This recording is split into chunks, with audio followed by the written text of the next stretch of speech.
Salutations, my friends, and thank you for tuning in to another edition of Factions of Freedom. I'm your host, Noise Era, Freedom Faction, whichever one you prefer, and I entitled this episode, Distress of Nations, States in Emergency, and Fast Tracking Technocracy. That's because we talk about all these things and more. The locusts making their way to China, all the coronavirus craziness coming out of China that's made its way all the way over here to America, and then we finish off the actual segment breaking down the 5G angle. That's right, the 5G connection to coronavirus and more in the third segment.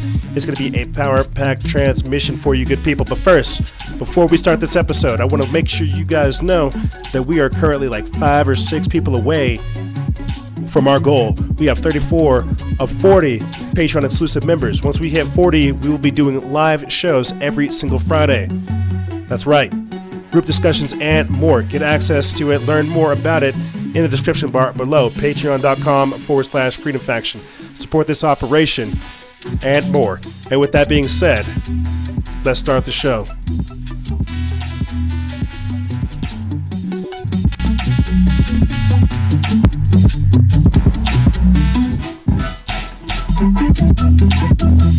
Salutations, my friends, and thank you for tuning in to another edition of Factions of Freedom. I'm your host, Noise Era, Freedom Faction, whichever one you prefer. This is show number 1007, season 10, episode 7. I figured I'd start this episode off by letting you good people know that you've actually been listening to the maniacal works of a villain. Don't you know? I'm a villain, can't you see? I'm not a good guy. I'm a bad man. I'm a bad guy. Yeah, that's right.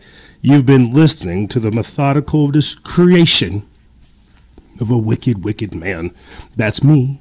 You've been helping create a villain. You haven't been watching the rise of a hero or someone for the people. No, you fools. What you've been doing is watching and participating in the growth of an evil, evil genius.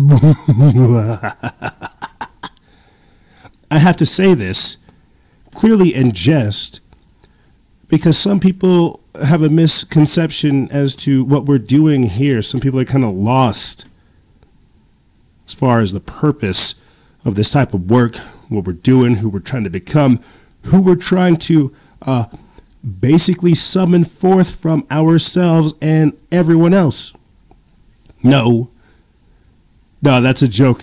You've actually been listening to the creation of a villain. That's right, my dastardly deeds. Yes, every single week, you great people have been tuning in to the evil adventures of EJ. This isn't Factions of Freedom, no. This is the diary of a diabolical dude. Oh, man. You know, I've been wanting to start off an episode like that for so long. Just letting you guys know that I'm a villain, right? I had to come clean. I had to tell you, I'm an evil, evil man. Don't you know the E for EJ stands for Evil J?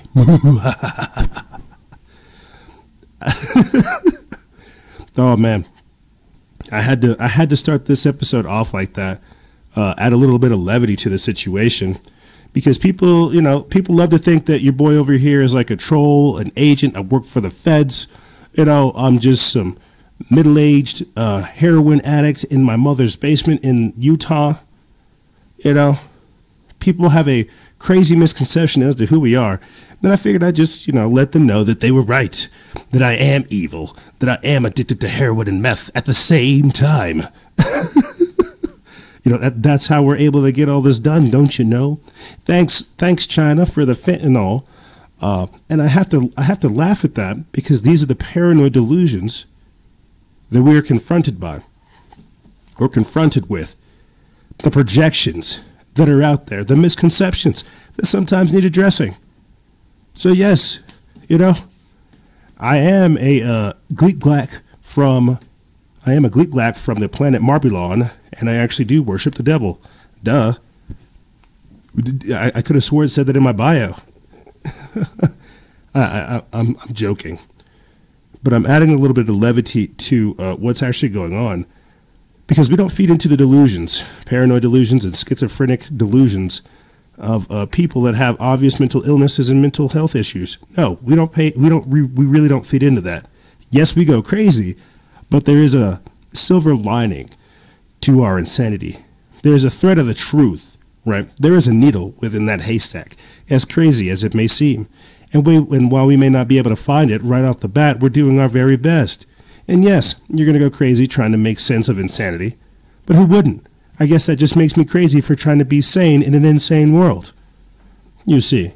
So I figured I'd let you guys know right off the bat that you're listening to a villain, and whatever else makes you feel better, what makes you go to sleep. And I say this because as you see things intensifying, as you see things growing, as you see evil evolving, so will righteousness rise to meet it. I said this, I'll say this and I'll start getting into the topics.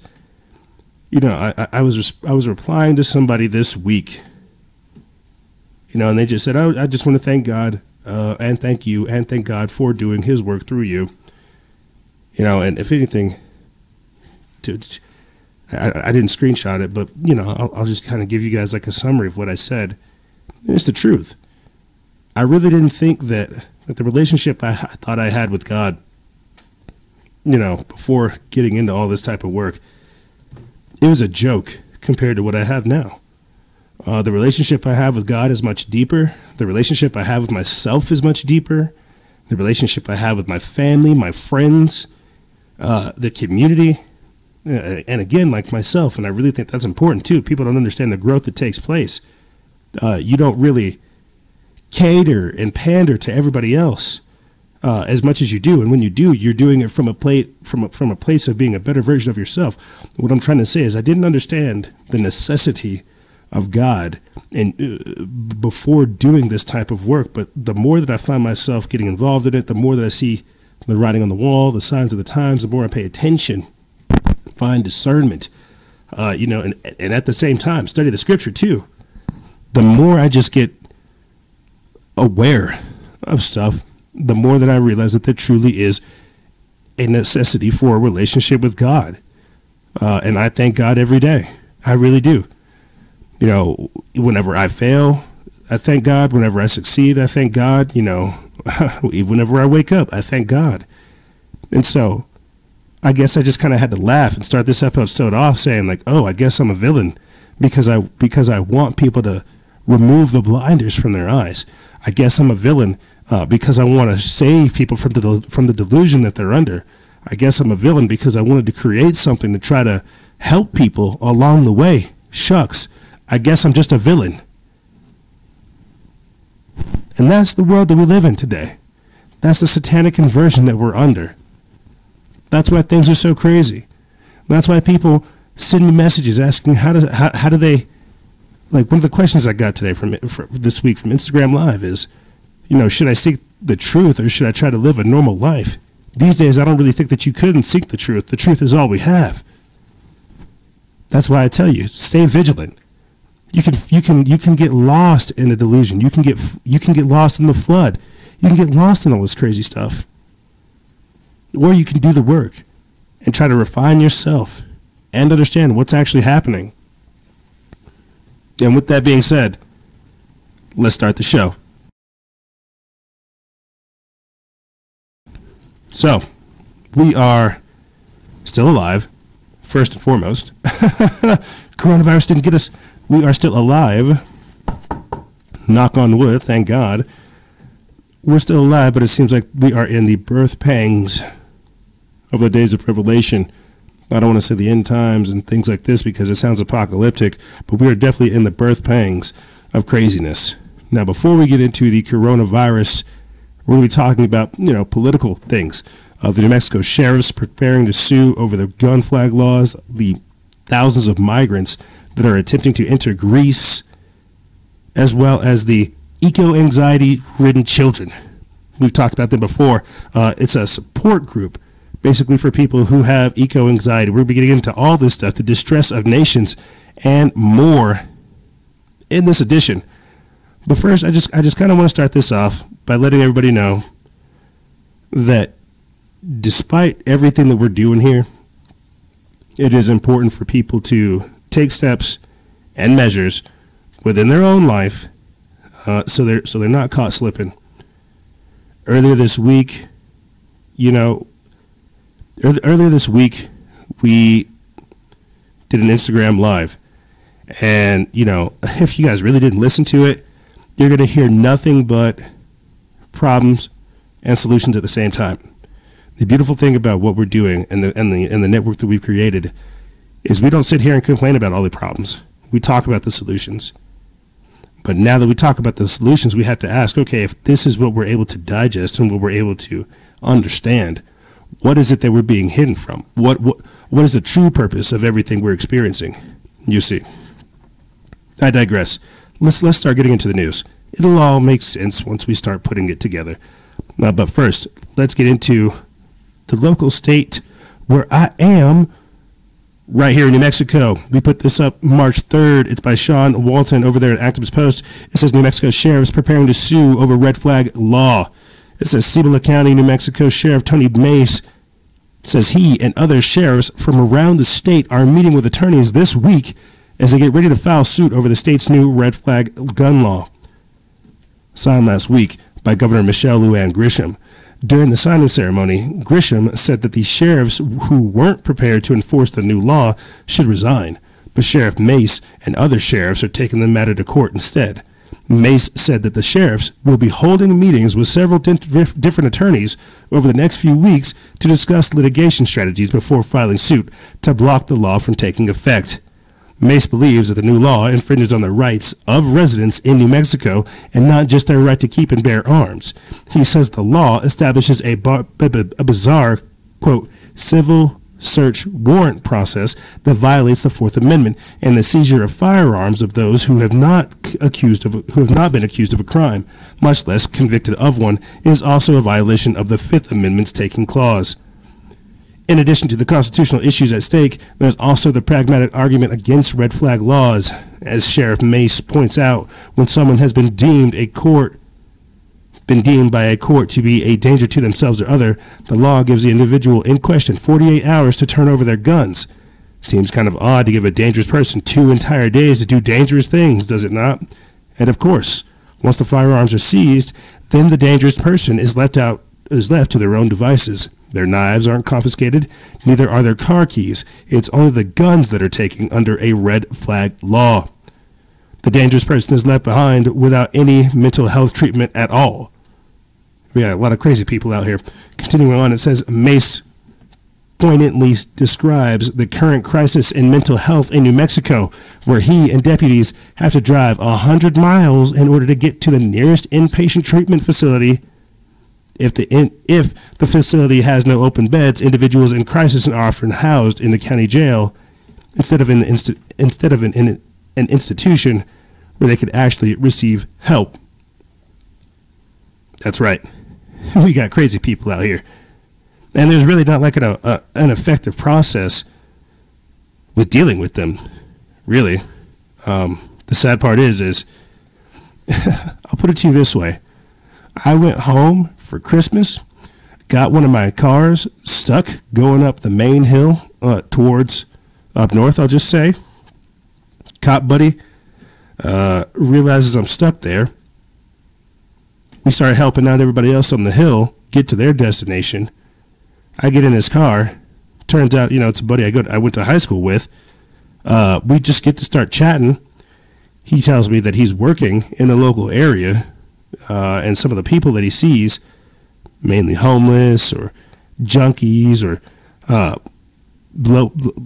really poverty-stricken people, he says these people aren't really doing bad. The problem is we take them in, they get processed, and they get put right back out. There's no real way to help these people get the help that they need.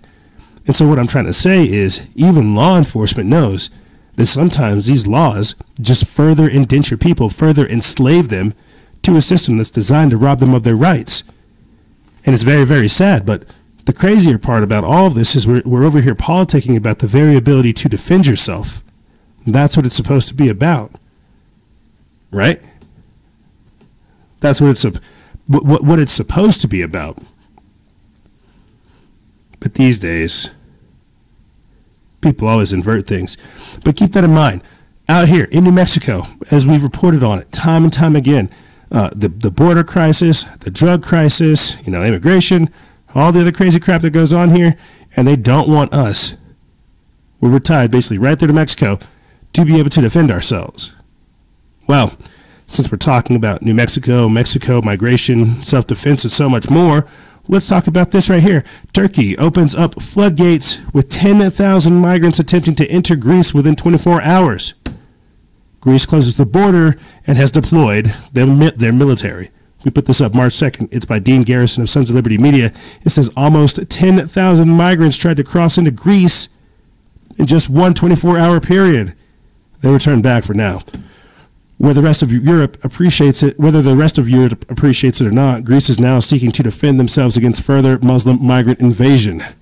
Turkey has opened the floodgates. And this next part comes from the BBC. It says Prime Minister Mitsotakis announced a suspension in asylum applications on Twitter on Sunday evening and said Greece has invoked an emergency clause of an EU treaty, quote, to ensure full European support. The borders of Greece are now the external borders of Europe. We will protect them, he wrote, adding that he would be visiting the Evros land border with Turkey with European Council President Charles Michel on Tuesday. Quote, once more, do not attempt to enter Greece illegally. You will be turned back, he warned. The Greek government said almost 10,000 migrants were blocked from entering into Greece in 24 hours. Some migrants tossed stones, metal bars, and tear gas canisters when stopped at the border. Greek guards fired tear gas. Front 14 adds that following the military escalation between the Russian-backed Syrian army and the Turkish regime, combined with announcements from Turkey that it would be making good on previous threats to flood Europe with migrants, Greece has completely sealed off its border with Turkey. The Greek government has deployed 50 Navy warships to protect the Greek islands and 10 helicopters to guard land borders against foreign invaders sent by the Erdogan regime. German daily tabloid Bild reports. The seemingly drastic moves come after a veiled threat made by the spokesperson for Turkey's ruling AKP party, Omar Selik, who earlier alluded to the fact that Turkey's border to Europe could be opened. Quote, our refugee policy remains the same, but here we have a situation. We can no longer keep the refugees, Selik said. So think about that. 10,000 refugees within like a single day, flooding your border, and them saying you do not have the right to protect yourself. You do not have the right. Here, for video listeners, for video watchers, I'll give you guys an example right here. Millions of refugees moving toward the EU, and I'll describe it for our audio listeners. What it is drone footage of the scene that I just described to you right there.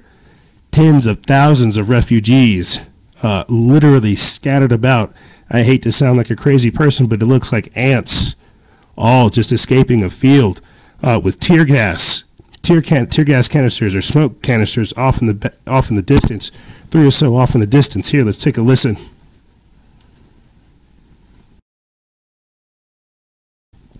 Of course, this video has no sound.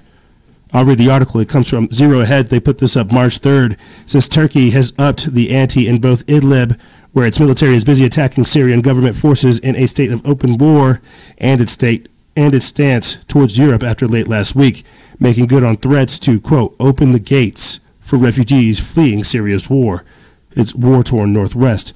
But European leaders are standing by Greece and Bulgaria, saying that the EU's borders are shut. Already, over 35,000 refugees are reportedly at EU borders under watch of Turkish security, which had been ordered last Friday to, quote, stand down, while thousands try to force their way into Greece and Bulgaria and make the dangerous trip in rubber boats across the Aegean. As we've detailed, there's a sense of chaos and panic at the borders, with Greece's military response aggressively trying to keep migrants out. Quote, millions of refugees will soon be moving towards Turkey's borders with the EU. And oh my God, it looks crazy. It literally looks crazy. For our audio listeners, I could not imagine Border Patrol, military, law enforcement, or anybody trying to shut that down. The crazy part is it's all organized. It's been all organized from the top. Got government, the United Nations, saying, hey, send these people here. Here's how you do it. Here's the game plan. Here is the game plan. And didn't we talk about this just last week too? How Border Patrol is being given respirators to deal with the Chinese migrants that were coming through over here on our southern border. And I just read to you about how New Mexico sheriffs are saying we're not going to enforce gun laws. What is it to where we can't protect our own borders, to where this idea of nationalism is just being challenged? Let me finish reading this article, then we'll move on. Quote, it says hundreds of thousands have crossed. Soon we will reach millions, Erdogan said in a speech. However, the UN has thus far counted around 13,000 to have entered Europe since the first wave began last Friday. Quote, the period of Turkey's unilateral self-sacrifice in relation to the refugees has come to an end, Erdogan said, speaking in Ankara. Quote, since we have opened the borders, the numbers of refugees heading towards Europe has reached hundreds of thousands, he repeatedly urged. Hundreds of thousands. He's repeatedly urged NATO, the EU, and Washington to back Turkey's military intervention against the ongoing Russian-Syrian offensive in Idlib. He's also charged Europe with ignoring pleas for assistance in dealing with over 3 million Syrian refugees said to be on Turkish territory. Erdogan also warned Syria in the Monday speech that it must withdraw from Idlib. Quote, to the lines Turkey has determined as soon as possible, or be left without a head on their shoulders. That's right.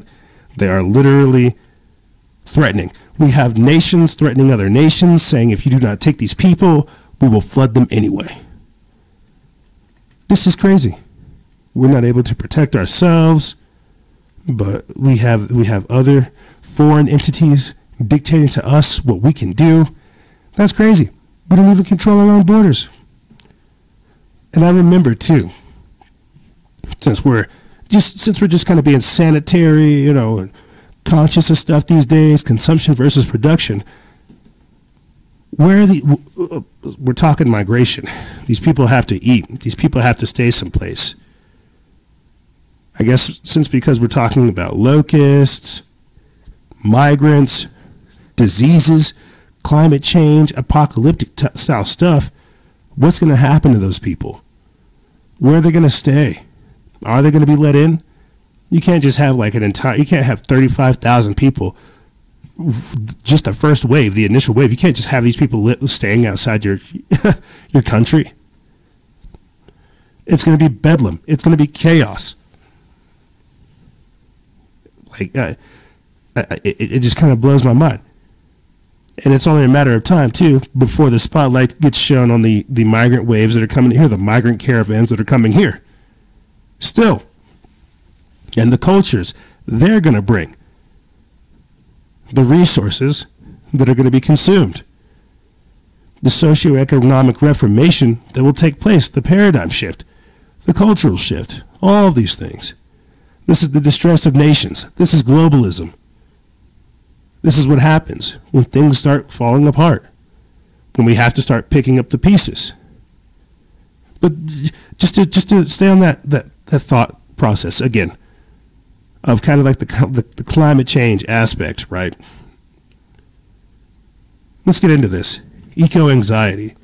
All these people that are having to travel from different places, migrating, leaving their places, leaving their estates, moving to different areas.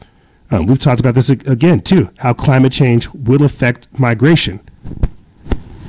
But right here, let's check this out. This is the next article. It comes from Technocracy News. It's by Sarah Young via The Independent. They put this up March 3rd. It says, eco-anxiety. Children distressed over climate change. It says, Greta Thunberg and her adult handlers are destroying a generation of youth by inducing anxiety, sleeplessness, and nightmares over climate change.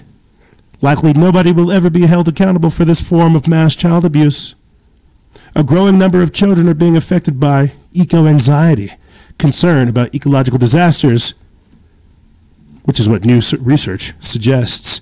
In order to find out about how children feel about climate change, BBC Newsround conducted a survey of 2,008 to 16-year-olds.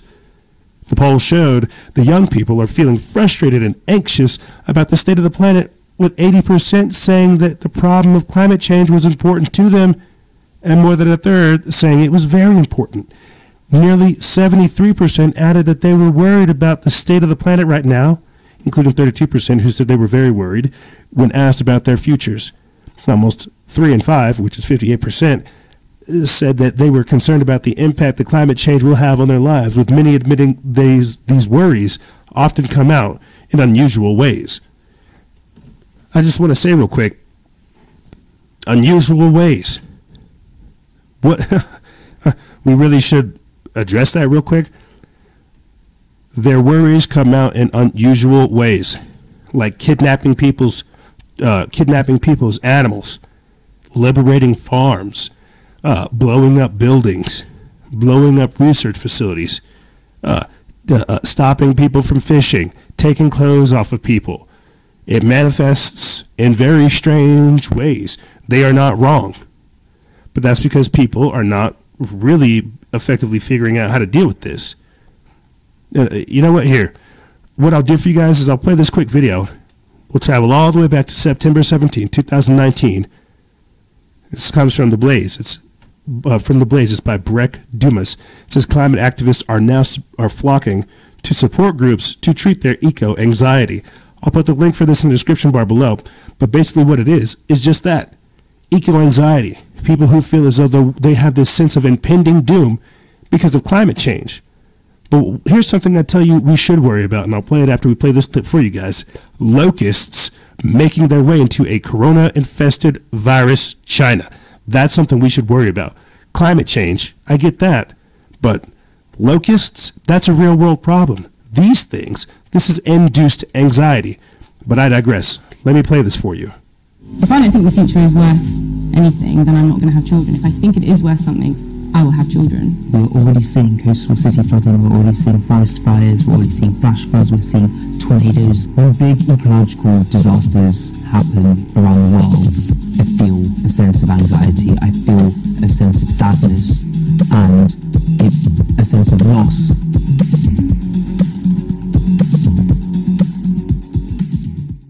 So imagine you go outside, and you look up in the sky, and there's a comet there, and you know you've just been told by scientists that that comet is racing toward the Earth and it's going to kill everybody and everything in a big firestorm, and nobody else notices the comet.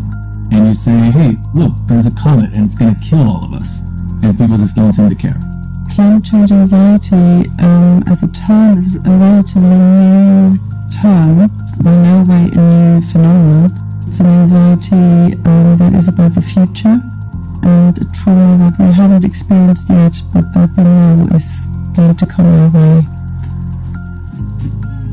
Hello, come on in. Hi, I'm Steffi. Hi, Kate.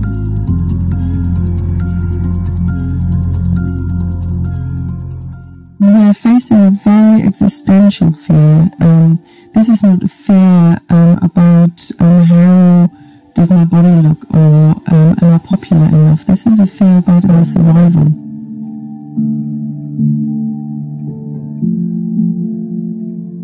What is it that makes you anxious? What are the thoughts, or what are the details that when you go there, that's when you touch your anxiety?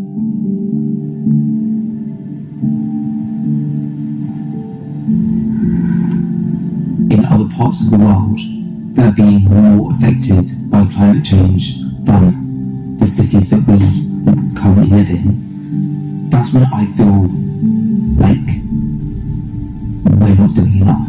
One of the most sort of potent anxieties is the fear of people mistreating each other out of panic and fear, and it's more maybe how people respond to that.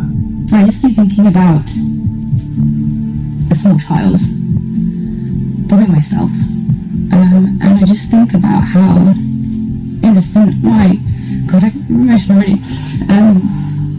That memory I have of being a child, and it's so valuable.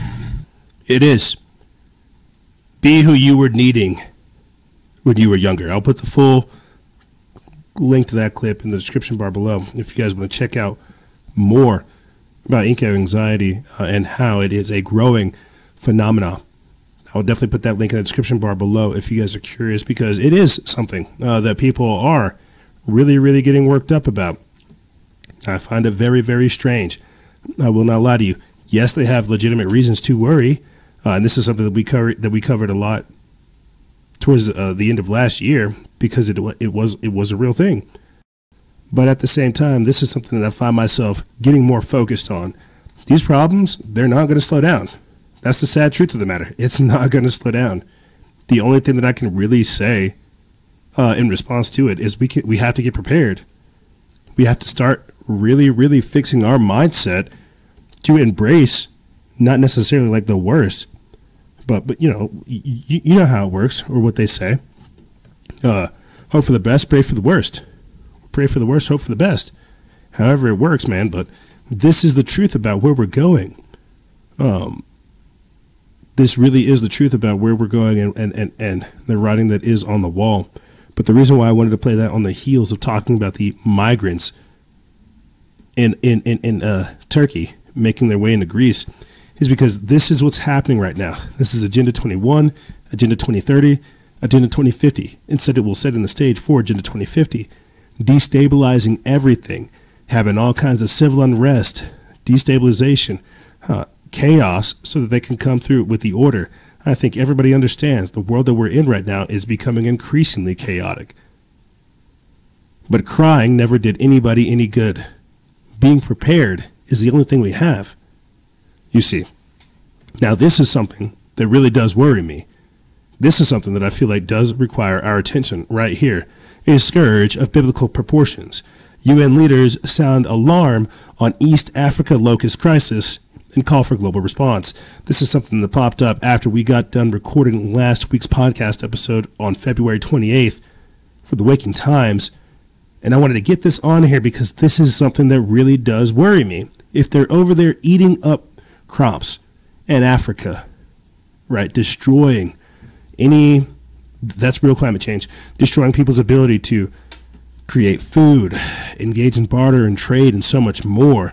And then now they're making their way into China, where they're already dealing with the coronavirus threat. Who knows what kind of concoction this is going to create? Let me get into this article. Like I said, it's from the Waking Times. They put this up February 28th. It says UN leaders sound alarm on East Africa locust crisis and call for a global response. It says top United Nations relief officials warned Tuesday that millions more in funding is needed to combat East Africa's worst outbreak as desert locusts in decades, arguing that, quote, acting now to avert a food crisis is a more humane, effective, and cost-efficient approach than responding to the aftermath of the disaster. The call for international action came in a joint statement from Ku Dongyu, Director General of the Food and Agricultural Organization, Mark Lowcock, UN Undersecretary General for Humanitarian Efforts and Emergency Relief Coordinator, and David Beasley, Executive Director of the World Food Program. The UN leaders are especially concerned about the impact on East Africa, which they noted is, quote, a region beset by climate and conflict-related shocks. Millions of people are now already acutely food insecure. Now they face another major hunger threat in the form of desert locusts. The locusts upsurge affecting East Africa is a graphic and shocking reminder of this region's vulnerability, they said. Quote, this is a scourge of biblical proportions, yet as ancient as this scourge is, its scale today is unprecedented in modern times. The swarms, at least partly fueled by the climate crisis, have affected Djibouti, the Democratic Republic of Congo, Eritrea, Kenya, Ethiopia, Somalia, South Sudan, Tanzania, and Uganda. Beyond the African continent, locusts have also been spotted in Yemen, Saudi Arabia, Qatar, Bahrain, Kuwait, Iran, Pakistan, and India. And I'm going to play for you guys this clip, and then we'll get into more right after it. Well, it's a swarm of enormous proportions. Desert locusts are eating their way across large parts of East Africa, and it's the worst outbreak some countries there have seen in 70 years. Now, here are some of the countries that are most affected by those locusts. Somalia, Ethiopia, and Kenya are the worst affected, and Uganda is bracing for an invasion too. Authorities have advised citizens to stock up on food as the insects approach the border with Kenya. Now, researchers say they pose an unprecedented threat to food security in some of the world's most vulnerable countries. They eat and destroy everything on their way. One swarm measured 60 kilometers long and 40 kilometers wide. Hundreds of thousands of acres of crops destroyed. People fight back with whatever means they have. Well, it's a swarm of enormous proportions. Crazy. Crazy. So, over there in the Middle East, you have them literally saying, hey, stock up on food, get secured, get ready. Food shortages are coming. Food shortages are coming. So whether or not it's the coronavirus, whether or not it's the reaction to the coronavirus, whether or not it's these locusts, you need to get prepared. Whether or not it's climate change, whether or not it's migration, whether or not it's the robots, you need to be prepared. Where we're going, we cannot get caught slipping. And the best way to not get caught slipping is to get prepared. Be aware of all these things, yes, but don't get caught in the shock and awe of what's taking place. Don't get caught slipping. Be aware and prepared. Take the time now. We're not here to sit over here and talk about all these topics forever. That's not what we're here for. What we're here is to start working practical solutions in our life so we can start building that better tomorrow. And guess what? It's going to get a lot worse before it gets better. That's the sad truth. It's not going to be sunshine and rainbows. I'm really telling you. And it's going to take people like me and you, whoever's listening, whoever's sharing this, whoever's watching this. It's going to take people like me and you that have these kind of crazy fringe thoughts that are going to propel humanity and the future to where it needs to go. Not following orders, not waiting for handouts, but being proactive in our existence so that we understand the actual threat. We were put here so that we can help others, not so we can sit here in an echo chamber, hanging out, in some kind of circular jerky manufacturing. You get what I'm saying? Some kind of circle jerk fashion. We're not here for that. What we're here for is to get the work done, get the word out, get people prepared, light a fire up underneath people's keisters so that they understand what's going on and what's going down. Stuff's hitting the fan. Are we prepared? But here's what's going to happen, ladies and gentlemen. We're going to take a quick break. And when we come back, we're going to basically be talking about how the coronavirus is hitting us. But guess what? America's underprepared. Half of us think it's a hoax and we don't even want to do anything about it. We're going to be talking about Australia going into a state of emergency, Florida going into a state of emergency, Washington going into a state of emergency, Los Angeles going into a state of emergency. We're going to be talking about states in emergency, the coronavirus, and more on the other side. Ladies and gentlemen, don't go anywhere. This is Freedom Faction over here on Factions of Freedom, and we'll be right back right after this.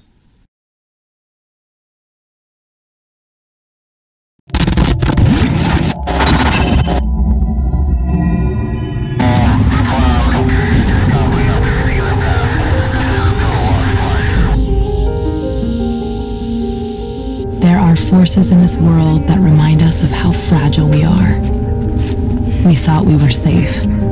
We thought it could never happen to us. Then life like a fog descends upon us, blanketing our memories. Through the haze, we travel its hidden paths, lost in its secret places. And when the storm, turbulent and immovable, forces us to shelter, we remember. It calls to us, calls us back. Back to the ports and the harbors of our past. We fight the currents that pull and drag us off course, not a light or star to chart the way. And when we arrive, we don't always know it at first. The places we once loved, guised by time. Then we see it. The place we've been trying to get back to. Safe at last. We've found our way home.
Welcome back.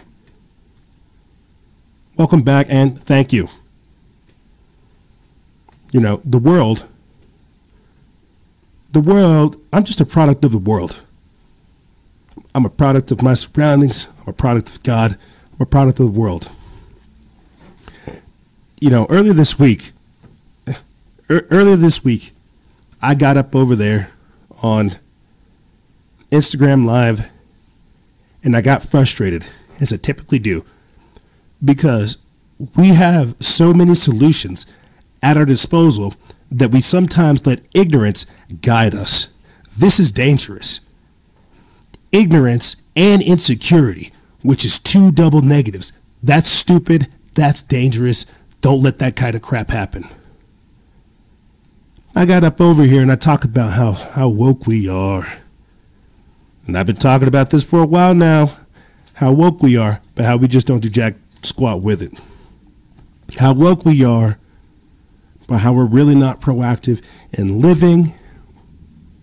How we see all these problems, yet nobody's working on solutions. Shucks. Half the time, whenever people try to offer solutions to us, what do? We think it's a marvelous idea to sweep it up underneath the rug. Here, let me cut the crap. What I'm trying to say is we've been watching this thing boil for almost a couple months now, since the start of 2019 or 2020. People are saying it's a hoax. You got markets being shut down, China being shut down, cities being shut down, 11 million people being put on quarantine, people getting snatched up, the Olympics shutting down. Oh, it's a hoax. See, this is the problem whenever you have created a distrust for institutions, media, government, and more. We are all we have. And so when we start listening to each other in the comments or people who really are trying to downplay things, that's very dangerous. I'm listening to scientists, biowarfare experts, people in special operations. I'm watching what the doctors are saying. I'm paying attention to people who are actually doing stuff, not people who just want me to sit up over here and talk about how the Jews run everything. You get me?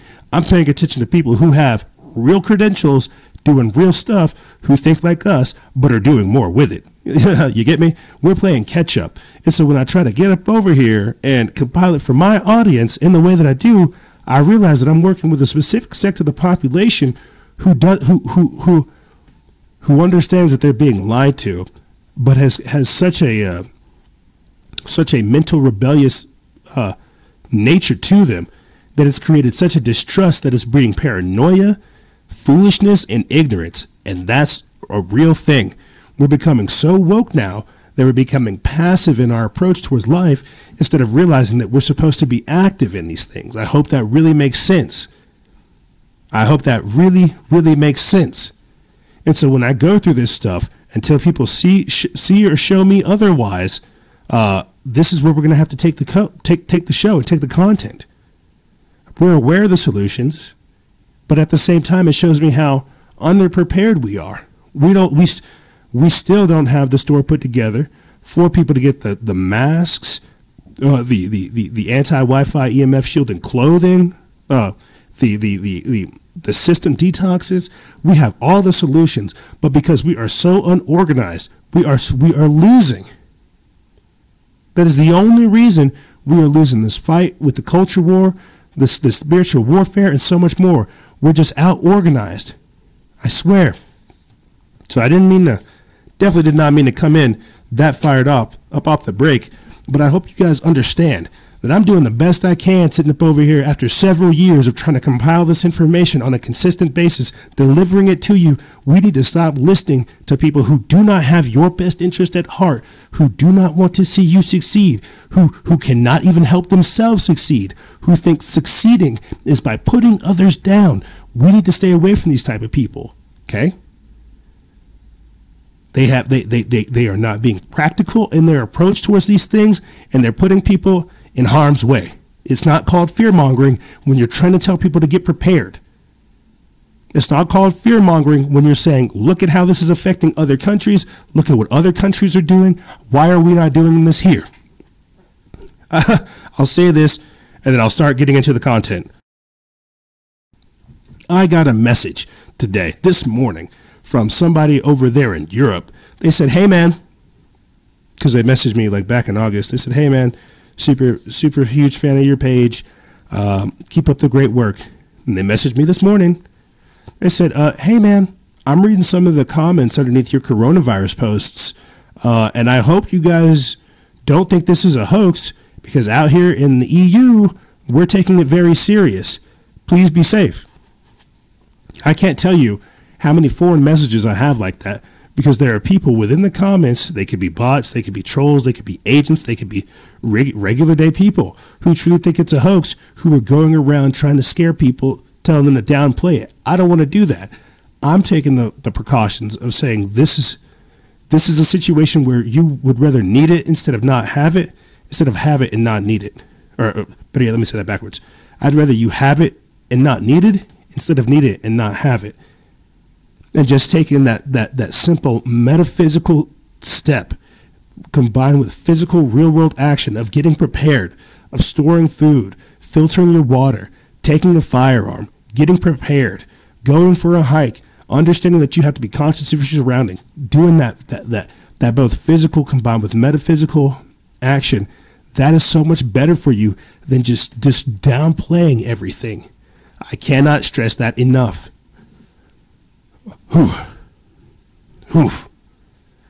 I don't like being in this position because it sounds like sometimes I have to yell at people to get the point across. And I get that. Everybody's so hard-headed and stubborn these days. I guess I'm just coming from a position like, look, I don't care if you do it or don't, but don't come at me for doing what I'm doing. Because if you do, too bad I can't kick you in the face, but, I would. Jeepers. So let's get into the content.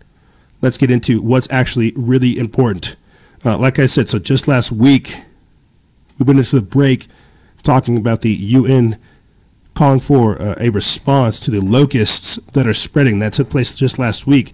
Another thing that happened last week as well, going into the weekend, you had the World Health Organization raising the global virus risk to the maximum level.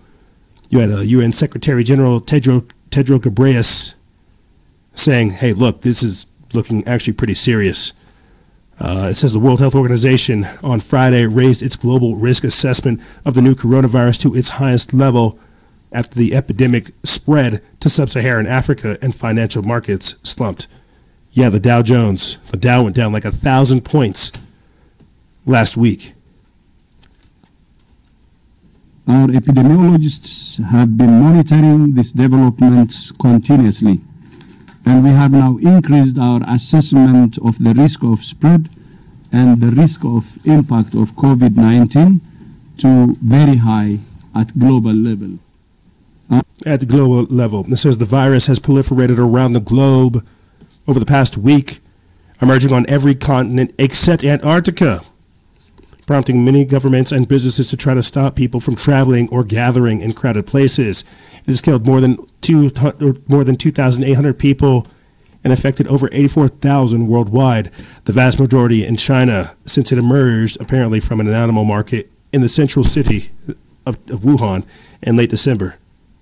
Yeah, literally just yesterday, they actually destroyed that lab. Yeah, just yesterday they got rid of it. They said, nope, no evidence here, nothing to see here.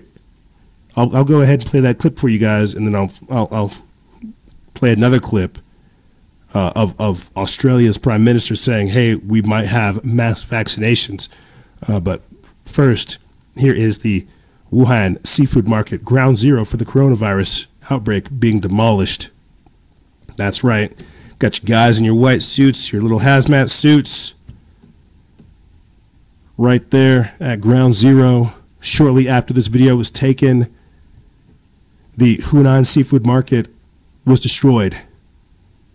That's right, a seafood market at the heart of the coronavirus outbreak has been demolished 2 months after it was closed down, according to journalist Jennifer Zhang. According to a scientific study published in The Lancet, 66% of the patients admitted to the Wuhan hospital, 27 out of the 41 as of January 2nd, had been exposed to the Hunan seafood market. And as Batao Xiao of the South China University of Technology notes, the market was just 918 feet from a Wuhan Level 4 biolab conducting experiments on bat coronavirus. That's why they were saying that, oh, this came from the seafood market. It came from bats. It didn't come from bats. Lying scumbags. You guys sat up over here and you poisoned an entire country. But here, because I swear, there is a purpose to me trying to set a stage. If I would just stop getting sidetracked and all this other stuff, there's a purpose behind me jumping back to the past to get caught up to the future, to what's going on right now. Like I said, just last week you had UN Secretary General Tedros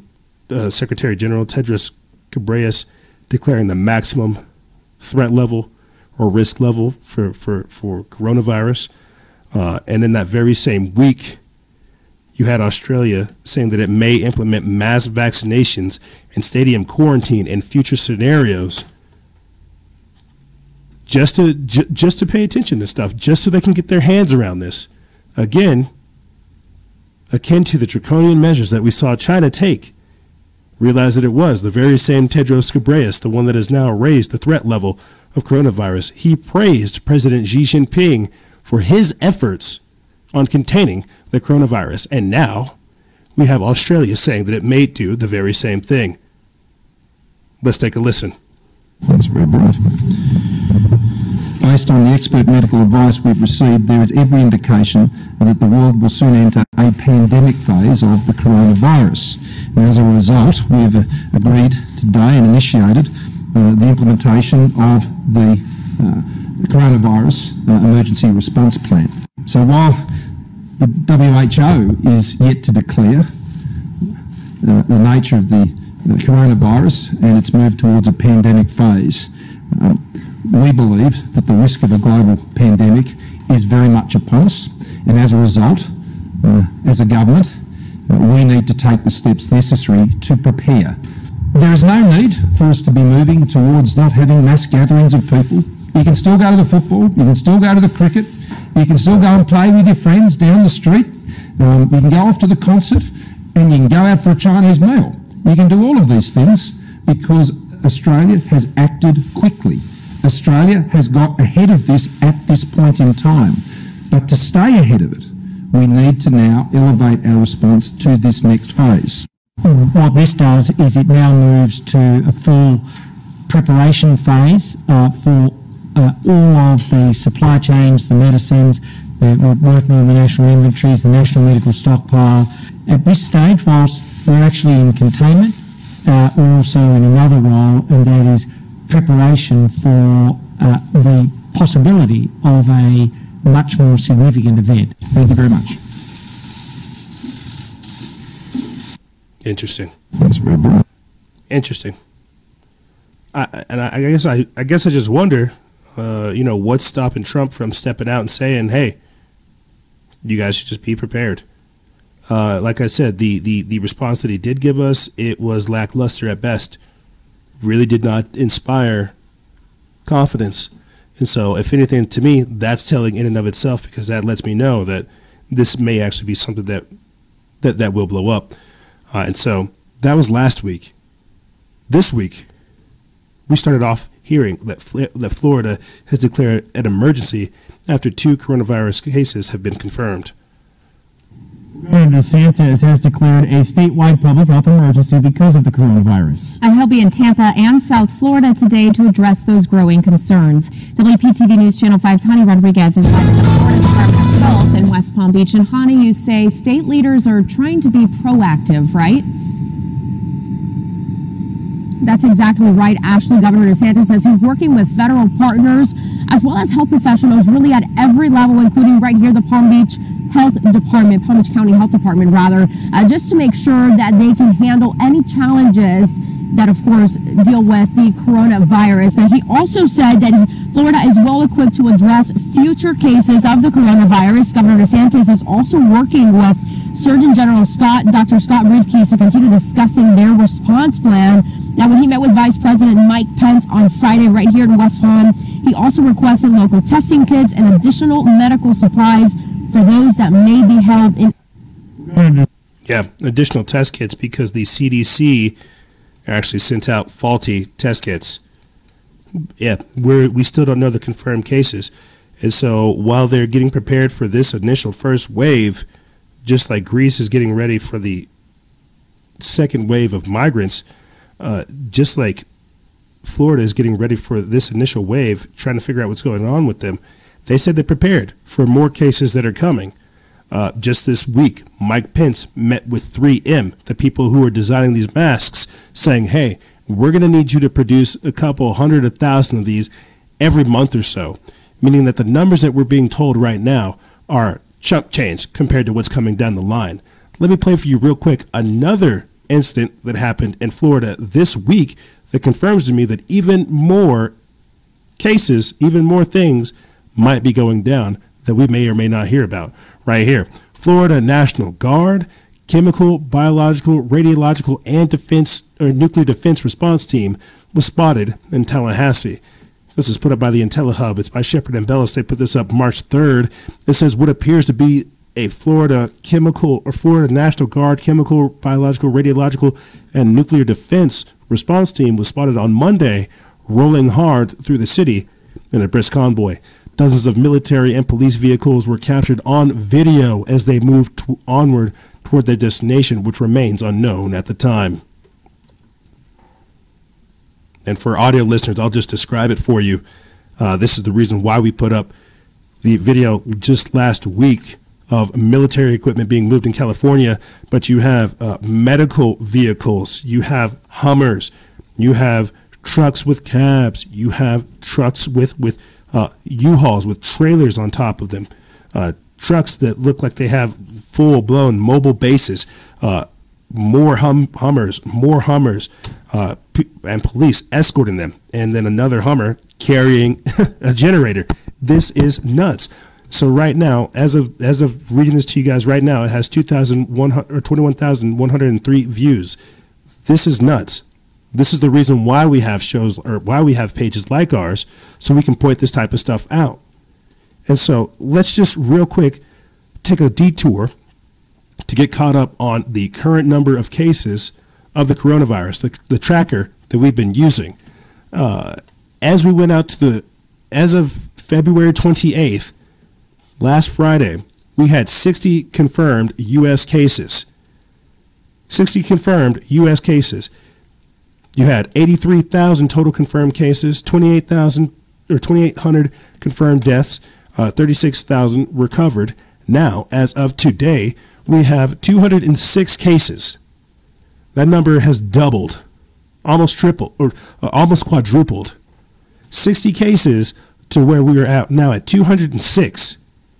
We now have 97,000 confirmed cases, 3,000 total deaths, 53,000 total recovered. But in the U.S. alone, we have 11 deaths, 8 recovered, the majority of them in Washington County. Don't worry, we will get to what's going on there shortly. And if you guys want access to that reader, we actually will put the link for that in the description bar below, so you can get access to it. Keep your eye on it. But let's talk about this. What's going on in Washington? Why are these types of things happening? Right here, 6 people dead from the coronavirus in Washington. This is as King County has declared their emergency. What is going on? So the numbers are being skewed. We're being lied to about the numbers. We don't know what's really going on. The test kits that they're sending out are faulty. You know, they're increasing the quarantine period. This is an absolute a canard. This is a screwball. They dropped the ball. And so now, rather than alert the public, they have to gradually start taking care of things behind the scenes, saying, hey, we'll get this situated over here. Don't you worry. Hey, we're just going to declare an emergency over here. Hey, don't worry. We're just going to quarantine these people here. I didn't point this out as well, but and I talked about this just last week.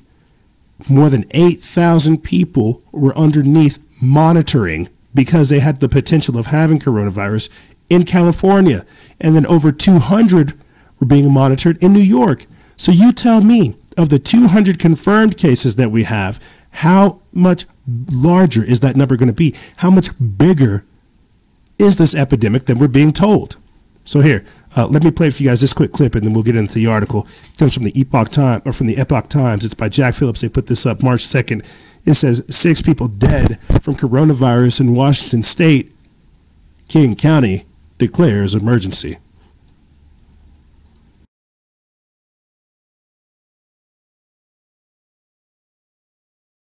Oh, okay. Oh, okay. It's not playing.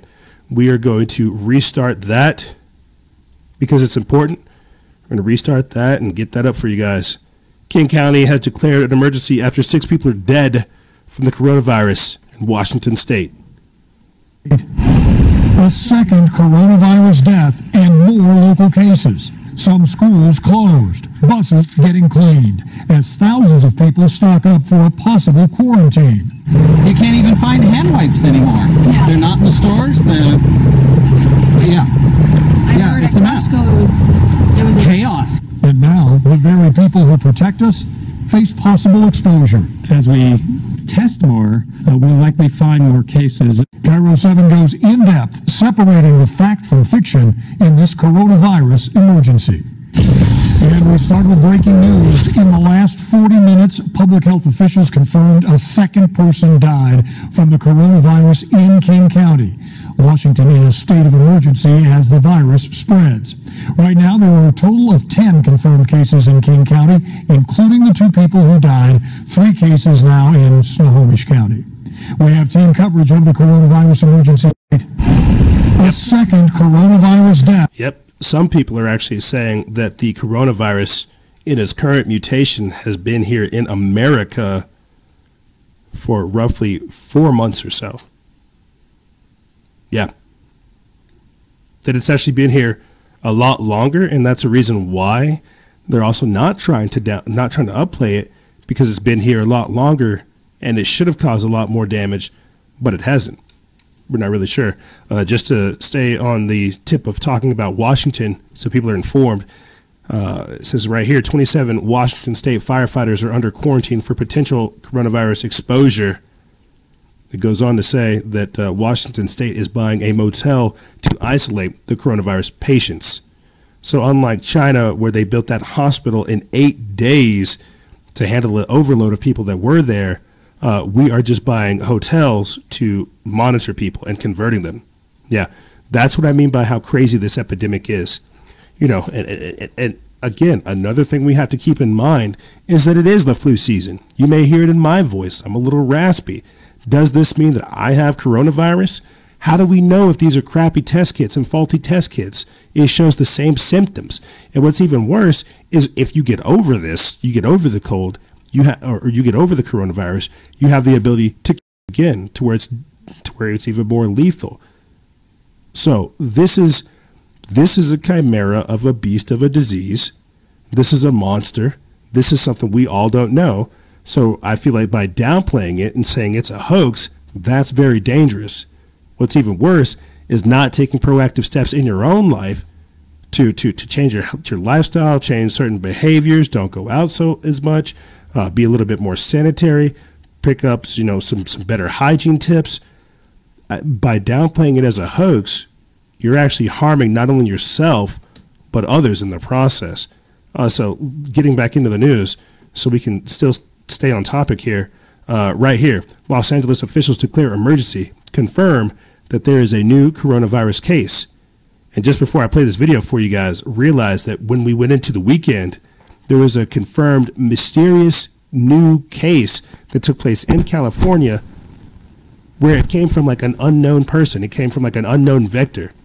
So we're not only talking about community-based transmission, human-to-human transmission, but we're also talking about this disease mutating and showing up in different ways. We've got to get our hands and our minds wrapped around this. This is why I'm trying to figure out the easiest way to talk about this.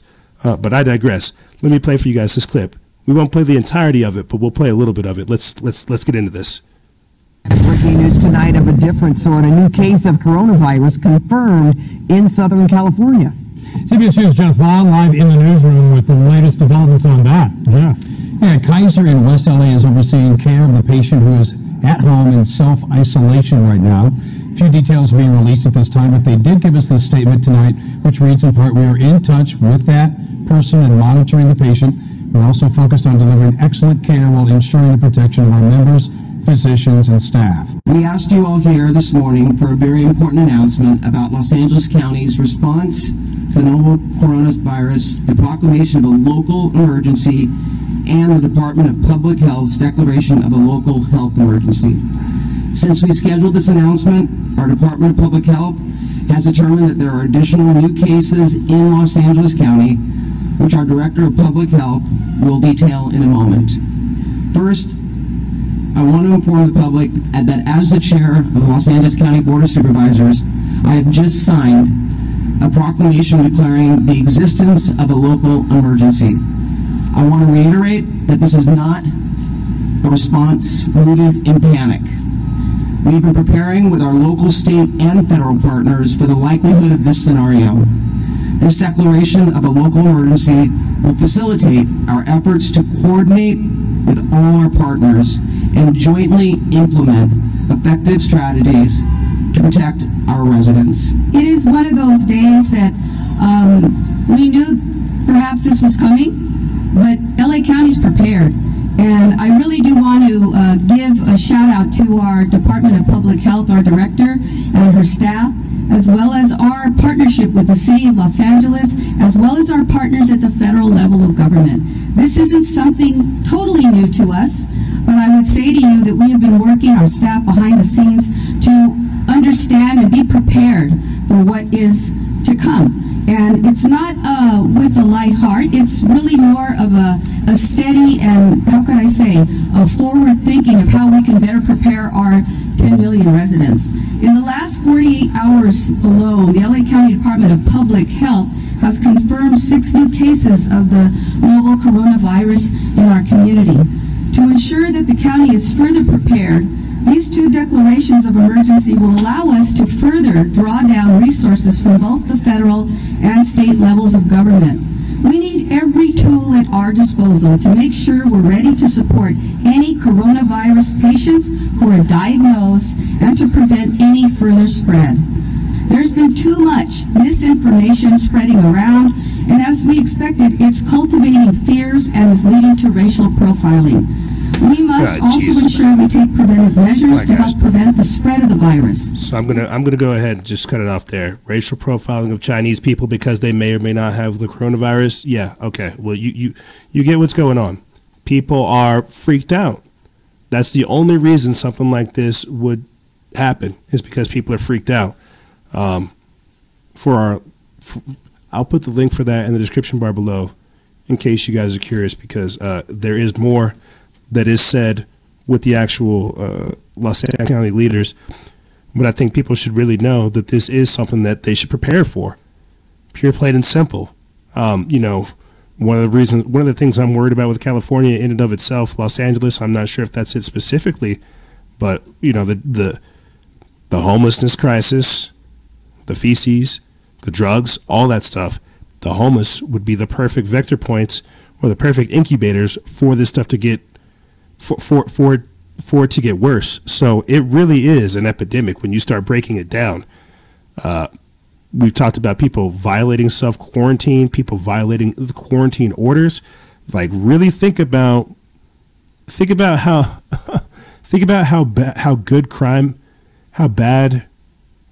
good bad crime is on a good day. Think about how bad crime's going to get on a bad day.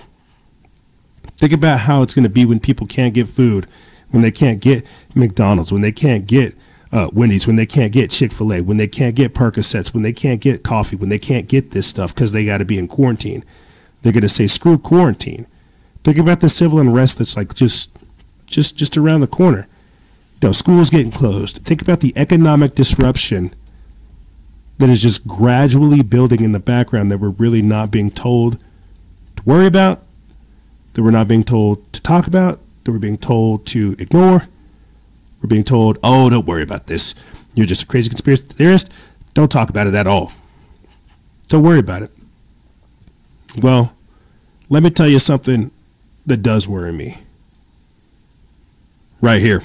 FEMA, DOD, prepare for an emergency as the World Health Organization has raises the COVID-19 mortality rate to 3.4%. This is by Aaron Kessel. They reposted it over there at the Mines and Leash. They put this up March 4th. It says the U.S. Federal Emergency Management Agency, FEMA, and the Department of Defense are preparing for a possible coronavirus pandemic response. For the past 6 weeks, defense leaders have been meeting to plan for any possible scenario with the virus that first surfaced in China. Quote, we've issued a variety of memoranda and directives advising the force on how to deal with the coronavirus, Defense Secretary Dr. Mark T. Esper said in a DoD press release. Esper emphasized that the commanders at all levels have the authority and guidance they need to operate. U.S. Northern Command remains the global integrator for all DoD efforts and entities, Esper said. Quote, my number one priority remains to protect our forces and their families. Second is to safeguard our mission capabilities. And third is to support the interagency whole of government approach. We will continue to take all necessary precautions to ensure that our people are safe and able to continue their very important mission. Commanders are taking all necessary precautions because the virus is unique to every situation and every location. Quote, we're relying on them to make good judgments. Meanwhile, FEMA is also making preparations amid the possibility that President Donald Trump makes an emergency declaration to bring in extra funds and personnel to assist the administration's coronavirus response, NBC reported. I just want to say this real quick, too. I didn't get around to posting it, but Trump donated his salary. He donated some of his salary to the coronavirus funds to make people aware of what was actually going on, because this is actually growing into a bit of an epidemic.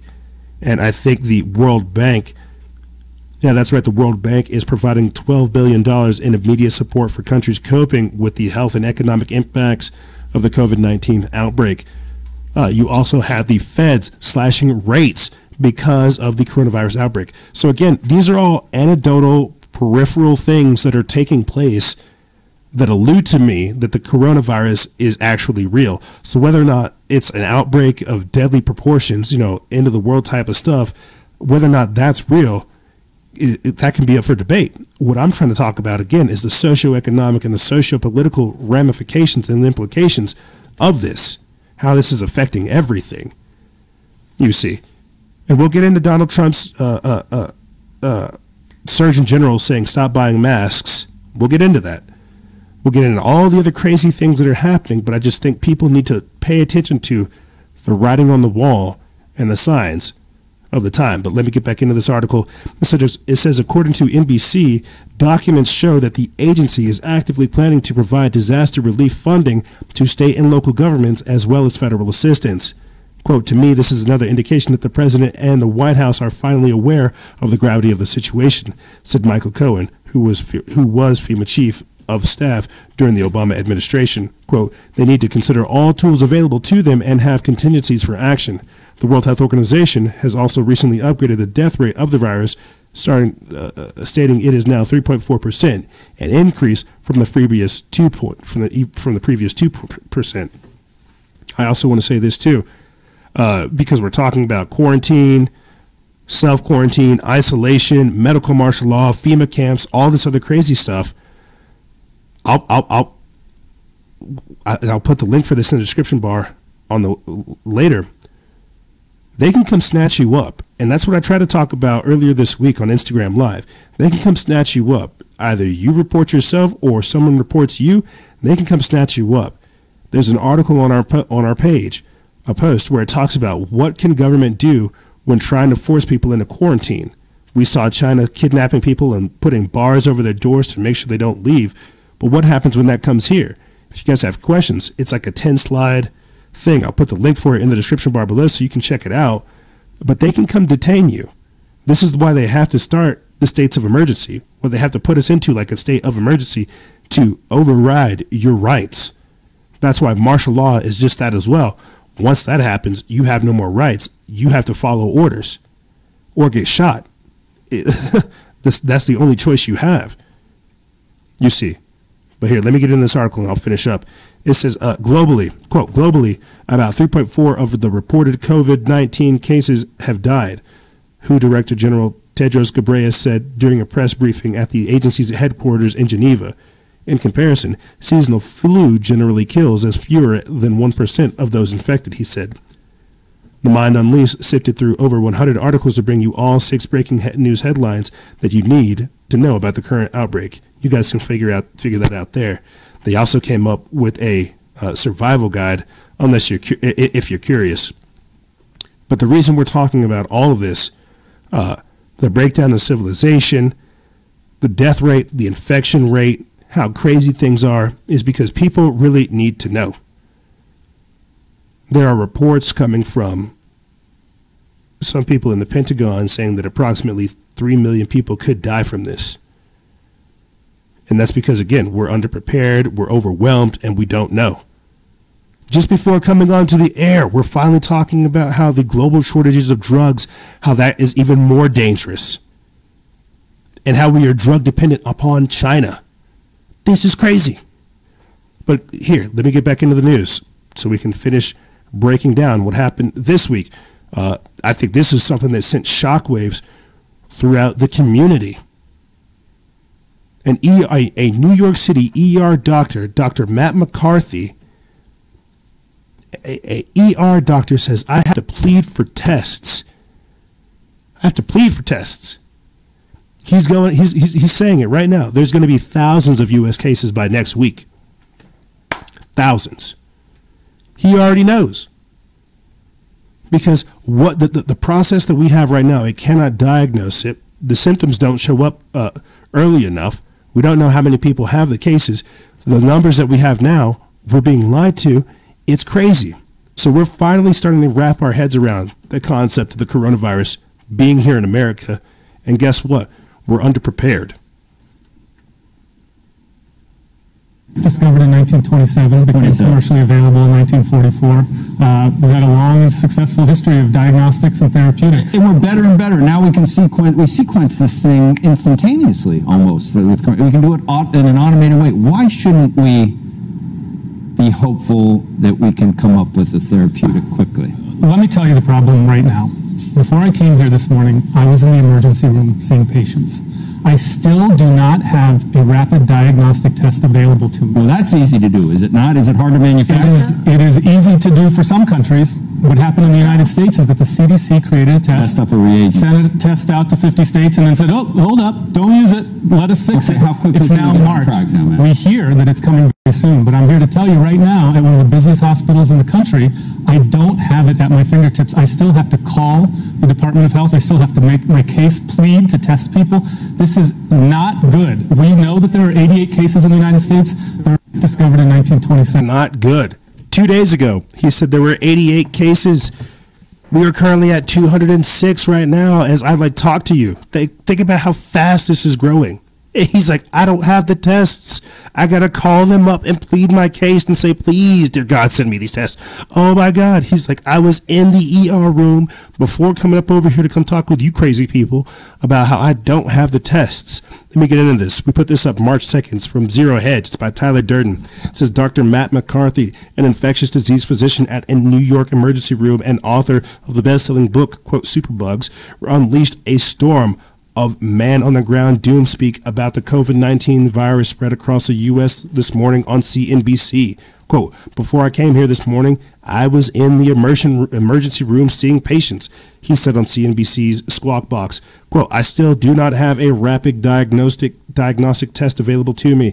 Alongside former FDA Commissioner Dr. Scott Gottlieb, McCarthy pointed to problems identified with the CDC's diagnostic test for the virus. The CDC sent test kits earlier in the outbreak to public health labs around the country, but those test kits were problematic and potentially inaccurate, CDC officials have since said. McCarthy, a staff physician at New York Presbyterian Hospital, says he still does not have access to test kits. Quote, I'm here to tell you right now, at one of the busiest hospitals in the country, I do not have at my fingertips. He said, I still have to make my case, plead to test people. This is not good. We know that there are 88 cases in the United States. There are going to be hundreds by the middle of the week. There are going to be thousands by next week. And this is a testing issue. In contrast to McCarthy's, quote, in the field analysis, the TV Dr. Drew Pinsky claims, quote, it's overblown press-created hysteria. As Summit News' Steve Watson notes, David Drew Pinsky, otherwise known as Dr. Drew, has slammed the media for overhyping the coronavirus, leading people around the world to panic buy provisions and medical supplies. Speaking with the Daily Beast Live, Dr. Drew said, quote, let me frame it this way. We have in the United States 24 million cases of flu-like illnesses, 180,000 hospitalizations, 16,000 dead from the influenza. Why is that not being reported? Why isn't the message, get your flu shot, he added. In a previous appearance on the show, Dr. Drew urged that, quote, we are not overreacting. The press is overreacting, and it makes me furious. The press should not be reporting medical stories as they know how to report it, he continued.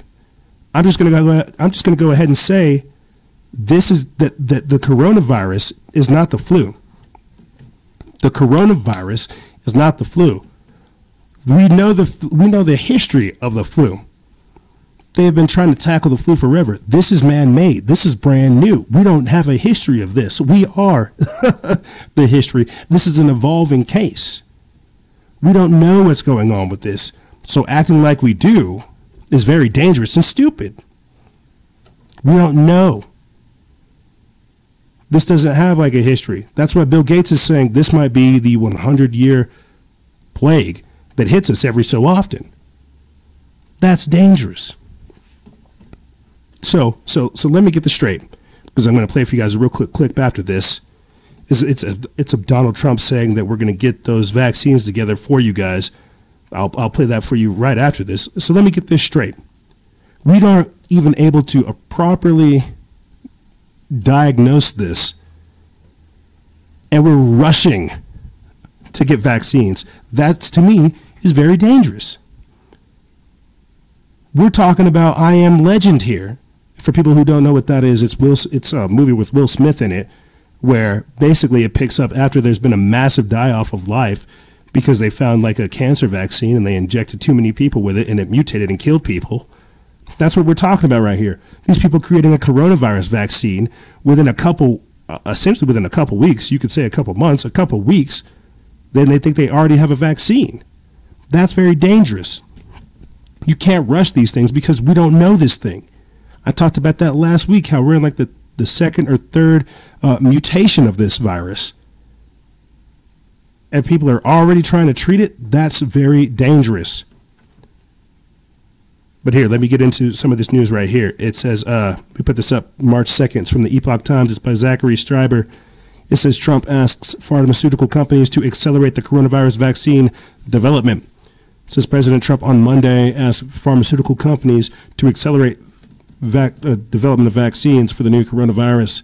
Trump, speaking in Washington, will meet with executives from the companies later on Monday at the White House along with members of his coronavirus task force. The discussion will center around a vaccine or a cure for the new virus, which causes a disease called COVID-19. 23 new cases were reported in the United States over the weekend, including the first 2 deaths from the new virus. Quote, we've asked them to accelerate whatever they're doing in terms of a vaccine, Trump told reporters in the Oval Office.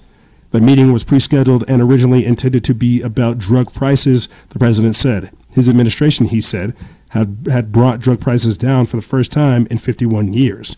Trump and other top officials told Americans on Saturday that the risk to the American public from the new virus remains low. Quote, the American public needs to go on with their normal lives, Dr. Robert Redfield, director of the CDC, said. Quote, healthy individuals are likely to recover, Trump said. You know, I really can't help. I really understand trying to reassure the public that this isn't something to worry about. But just like the Australian Prime Minister came out and said, hey, go about your business. Go watch the cricket. And go watch the football. You can still get Chinese food. You can still go out there. The response that we're getting from Trump, I feel like it's so lackluster that it doesn't boost the confidence that he's seeking. You see, he's trying to reassure the public, but his half-assed response to it, all it really does is really tell the public we shouldn't trust this guy. Whoever's telling Trump to do what he's doing, he's being lied to. And that's only sparking even more fears in the public. But hear from the man himself. Hear Trump asking pharmaceutical companies to accelerate the coronavirus vaccine. Just coming off the session highs, here's the president a few moments ago. We have to combine all the elements that we have. Obviously, precision spraying, but also the record heights that we reached in 2019 on manual eradication, and also dismantling the drug cartels. So we have to work on all the elements, and we have to be very strong against that crime. That crime is hurting our people, and it's hurting people everywhere, and we need to work jointly in that effort as we have been doing so far. Venezuela, what's the next steps for Venezuela? We're talking about Venezuela. One of the things we're talking about is Venezuela, a big subject for us, and they're treating the people of Venezuela unbelievably badly. They don't have water, they don't have food, they don't have anything, and we are talking about that. That's a big topic of discussion. Yes, sir? Mr. President, if I may add something to that, it's very important that we are stronger on sanctions against the dictatorship in Venezuela. Venezuela is running out of vaccines. They have destroyed all the healthcare system. So we have to, in this year, work together jointly so there's a political and democratic transition that is effective in Venezuela. What do you want to hear from pharmaceutical executives about the vaccine? Well, we're talking, this meeting was set up before, and that was about drug pricing. This meeting was set up a long time ago with the pharmaceutical companies, and that meeting was about drug pricing because we brought the numbers down last year. First time in 51 years that the drug prices prescription have come down. And I have a meeting scheduled on drug prices, but now we're going to make another subject, and that'll be probably the first subject, and that has to do with the vaccine. How are they doing? Is it possible to accelerate the development of the vaccine? That's what we're going to find out. We'll know that. Well, we've asked them to accelerate whatever they're doing in terms of a vaccine. Absolutely. Mr. President, is it safe or appropriate to be holding rallies during a public health crisis like this? Well, these were set up a long time ago, and others are. I mean, you could ask that to the Democrats because they're having a lot of rallies. See, that right there. I just had to pause it. That's that type of shit I don't like. Answer the question directly. You need to reassure the public. Don't pivot it to the Democrats. Nobody cares about that. Is it safe to be holding these types of rallies in the public right now? How do you reassure the public? So, I'm sorry. Let him answer the question. Mr. President, is it safe to be holding these rallies and stuff right now? Absolutely. Mr. President, is it safe or appropriate to be holding rallies during a public health crisis like this? Well, these were set up a long time ago, and others are. I mean, you could ask that to the Democrats because they're having a lot of rallies. They're all having rallies. That's what they're doing. They're campaigning. But do you think it's safe? Are you worried at all? I think it's very safe. Yeah. I think it's very safe. Do you think that the inter-Afghan talks are going to actually start on the... do you think that the inter-Afghan talks are really going to start as planned? Well, we're going to find out, but we're getting out. We want to get out. We had good meetings with the Taliban, and I got to cut it short. We are going to be leaving, and we're going to be bringing our soldiers back home. We've been there for almost 20 years. I'll believe it when I see it. I hate to sound like a jerk, but I'll believe it when I see it. I would love for our troops to come home. I would love for them to be actually doing something other than inspiring fear and delivering democracy in the form of bombs. I would love for that. But right now, we got some crazy stuff going on in our country to where people aren't thinking straight. So to kind of rapido and hurry up things a bit, because this segment, gosh, there's so much stuff going on with the coronavirus. It really does blow my mind. I mean, like, good Lord, this right here, I could spend hours on this right here. Trump's Surgeon General hypocritically tells Americans to, quote, stop buying face masks because they're, quote, not effective, while complaining that healthcare providers can't get them. So he's like, he's telling us to stop buying health masks. They're not effective. They need to be for healthcare providers or healthcare workers. It's like, so what are you trying to say? They don't work, or you don't want us to have them? You see, that level of like double think doesn't work right there. They're trying to say, stop getting masks. We need them so that we can take care of you. The level of the ongoing level right now of government incompetence is at an all-time high. And so that's why throughout this entire crisis, all I can keep reminding people to do is take care of yourself. When these people from the government say, hello, I'm from the government, I'm here to help you, realize that they don't know what they're doing. You don't trust these people. Really think for yourself. I'm going to put an entire, I don't know, like maybe 4, 5, 6 different links in the article description below of this episode of just different effective protocols and measures that you can take in your own life, from creating your own hand sanitizer to creating like natural protection systems, protocols, different things that you can do to build your immune system, to get your hygiene back up. I'm going to put all those links in the description bar below so you can understand you have the solutions. You just got to go out there and get them. But what we really do need to look at is, again, the socioeconomic and socio-political implications of this. And right now, because of everything that's going on, the misinformation, the information saturation, the confusion, the hype, the hysteria, we don't know. That's why the best thing I can do is tell you, get prepared. It may not be this virus. It may be what comes after it that we need to be prepared for. But if we keep continually approaching things as if they are a hoax and not practicing effective preparedness in our own life, well, guess what? We're setting ourselves up for failure. We truly are. It blows my mind. I'll get into this, and then I'll start closing this segment out. I want to play for you guys a quick video where they're talking again about the drug shortages that are happening and how that's going to start affecting people. How people not having ready access to these drugs really will affect them. Let me see if I get this up for you right here. It says FDA reports first drug shortage over the coronavirus outbreak.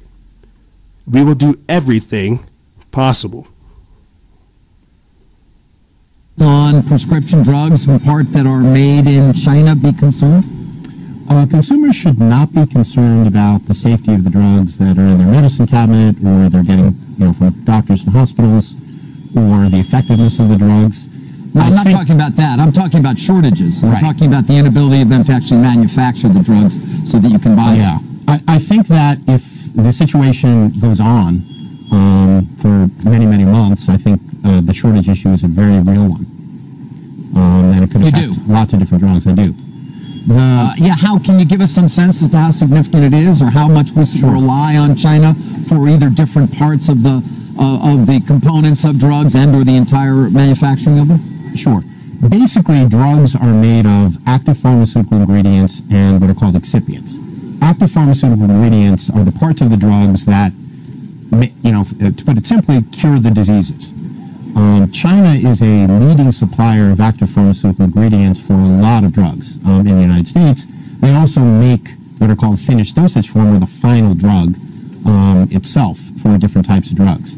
So the problem is that as production is shut down in China, it can affect the supply chain across the world and affect the supply of drugs in the U.S. And the thing about drugs that's different, that are different from other products, are that you can't switch a supply chain quickly with drugs.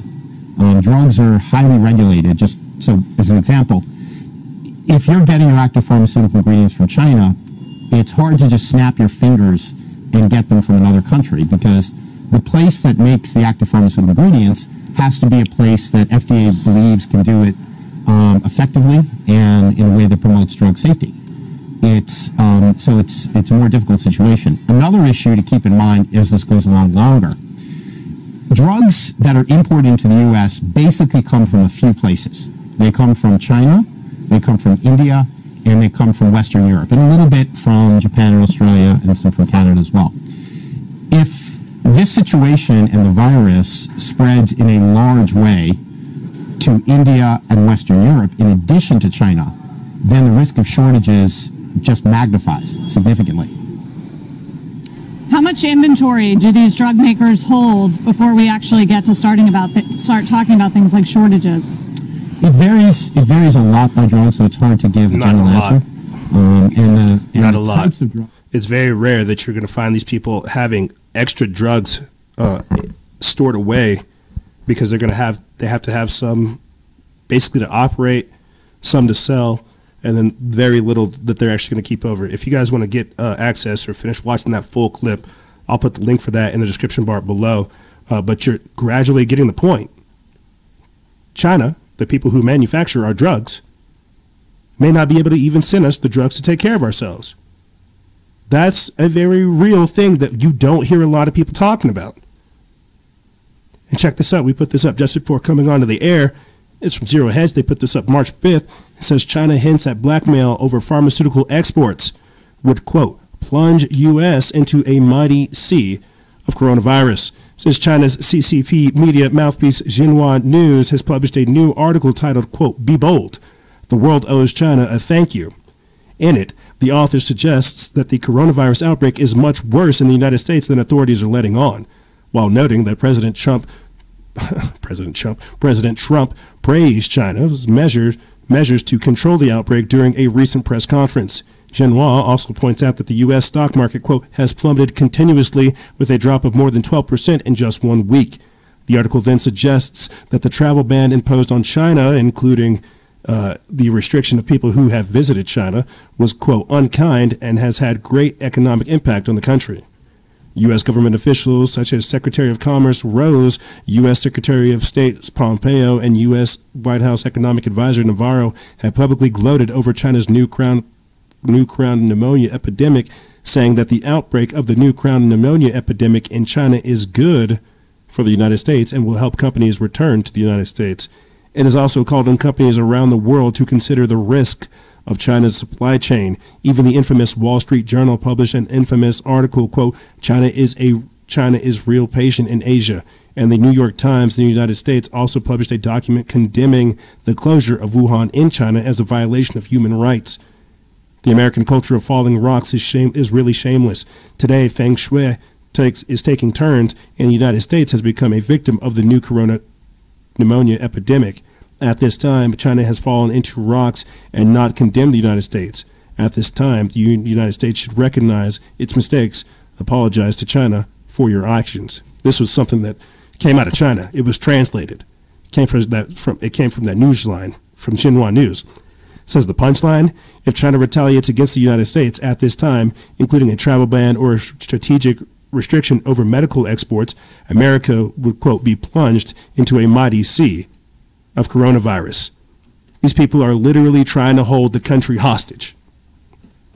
Literally trying to hold the country hostage.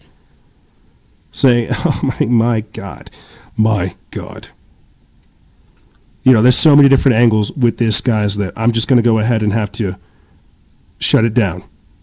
You know, just shut it down.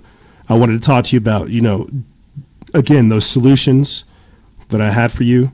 Does CBD hold the key to antibiotic resistance? Can people take CBD as a form of antibiotics? I wanted to talk about 3 intravenous vitamin C research studies approved for treating the COVID-19 disease, coronavirus holistic medicine protocols, as well as a daughter claiming that her family was saved from the COVID-19 disease by vitamin C. What I'm going to do is put all those things and more in the description bar so you guys can check it out, or download the show notes of the episode, and then you guys can get access to all these things.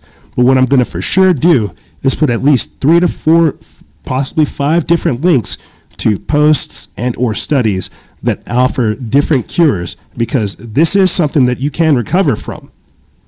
This is something physically and biologically you can recover from.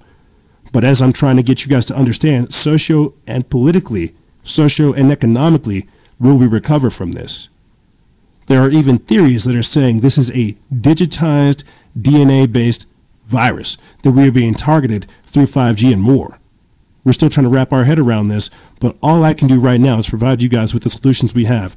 Get storable goods through My Patriot Supply. Get you some CBD oil through New Leaf Naturals. Get you some Shilajit. Get you some vitamin C. Get you some zinc, some selenium, some magnesium, some vitamin D3. Get you some elderberry extract. Get you everything you need. Get yourself a air diffuser. Fill it with a little bit of hydrogen peroxide and a dash of iodine. Get yourself prepared, because what we're seeing right now is the birth pang, the creation of something new. I'm going to put all those links for you to protect yourself in the description bar below, as well as those other news reports if you guys want to be aware. People in California, watch out. The coronavirus is here, and I think people really need to start wrapping their minds around this.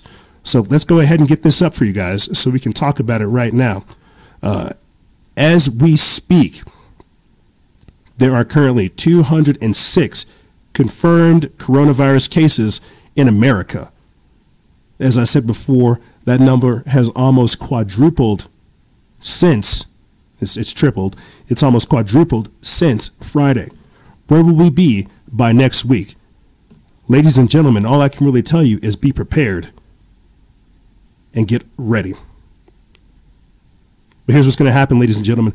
We're going to take a quick break, and when we come back, we're going to be talking about fast-tracking the technocracy, the New York City fast-tracking 5G, Elon Musk's plan to save humanity from artificial intelligence, and as well as neuroplasticity. We're going to be talking about this and more on the other side. Ladies and gentlemen, don't go anywhere. This is Freedom Faction on Factions of Freedom, and we'll be right back right after this.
Salutations, my friends. I'm here to talk to you about, that's right, CBD oil. CBD oil can reduce the risk of relapse among alcohol and cocaine addicts, and you know they're trying to flood us with both. According to a 2013 study published in the British Journal of Clinical Pharmacology, CBD was proven to have these benefits: relieving pain and inflammation, having antipsychotic effects, reducing anxiety, helping to fight cancer, relieving nausea, treating seizures, lowering incidences of diabetes, and also promoting cardiovascular health. Realized that in 2014, Purdue Pharma received FDA approval for an opioid drug that claimed to help curb the opioid addiction. This will actually help you curb your usage of opioids as well as your reliance upon them. And remember, guys and gals, stay vigilant. Expose lies and share the truth. This is Noise Era, Freedom Faction, out.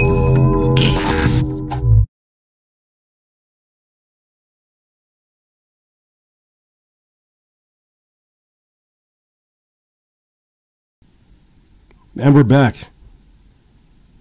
That's right. You know, I think I trip out because this is a big responsibility, big honor.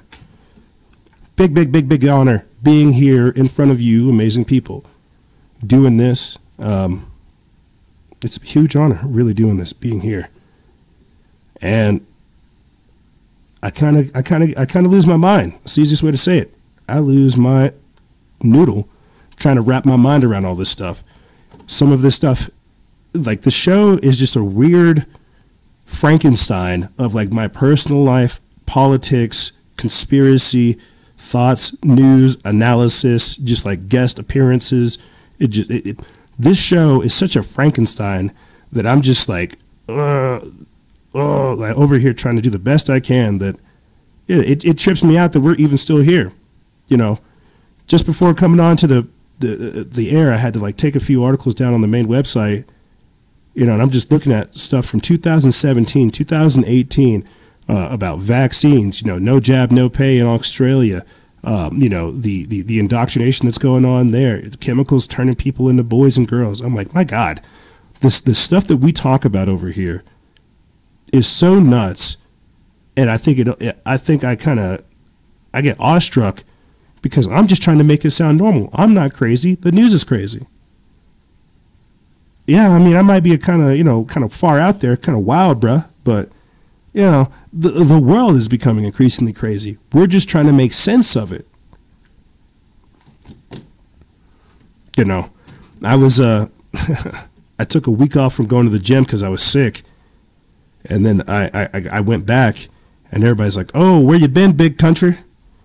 You know, I was like, oh, I'm still fighting the cold. I'm trying to get back into a routine. You know, I don't have my pre-workout.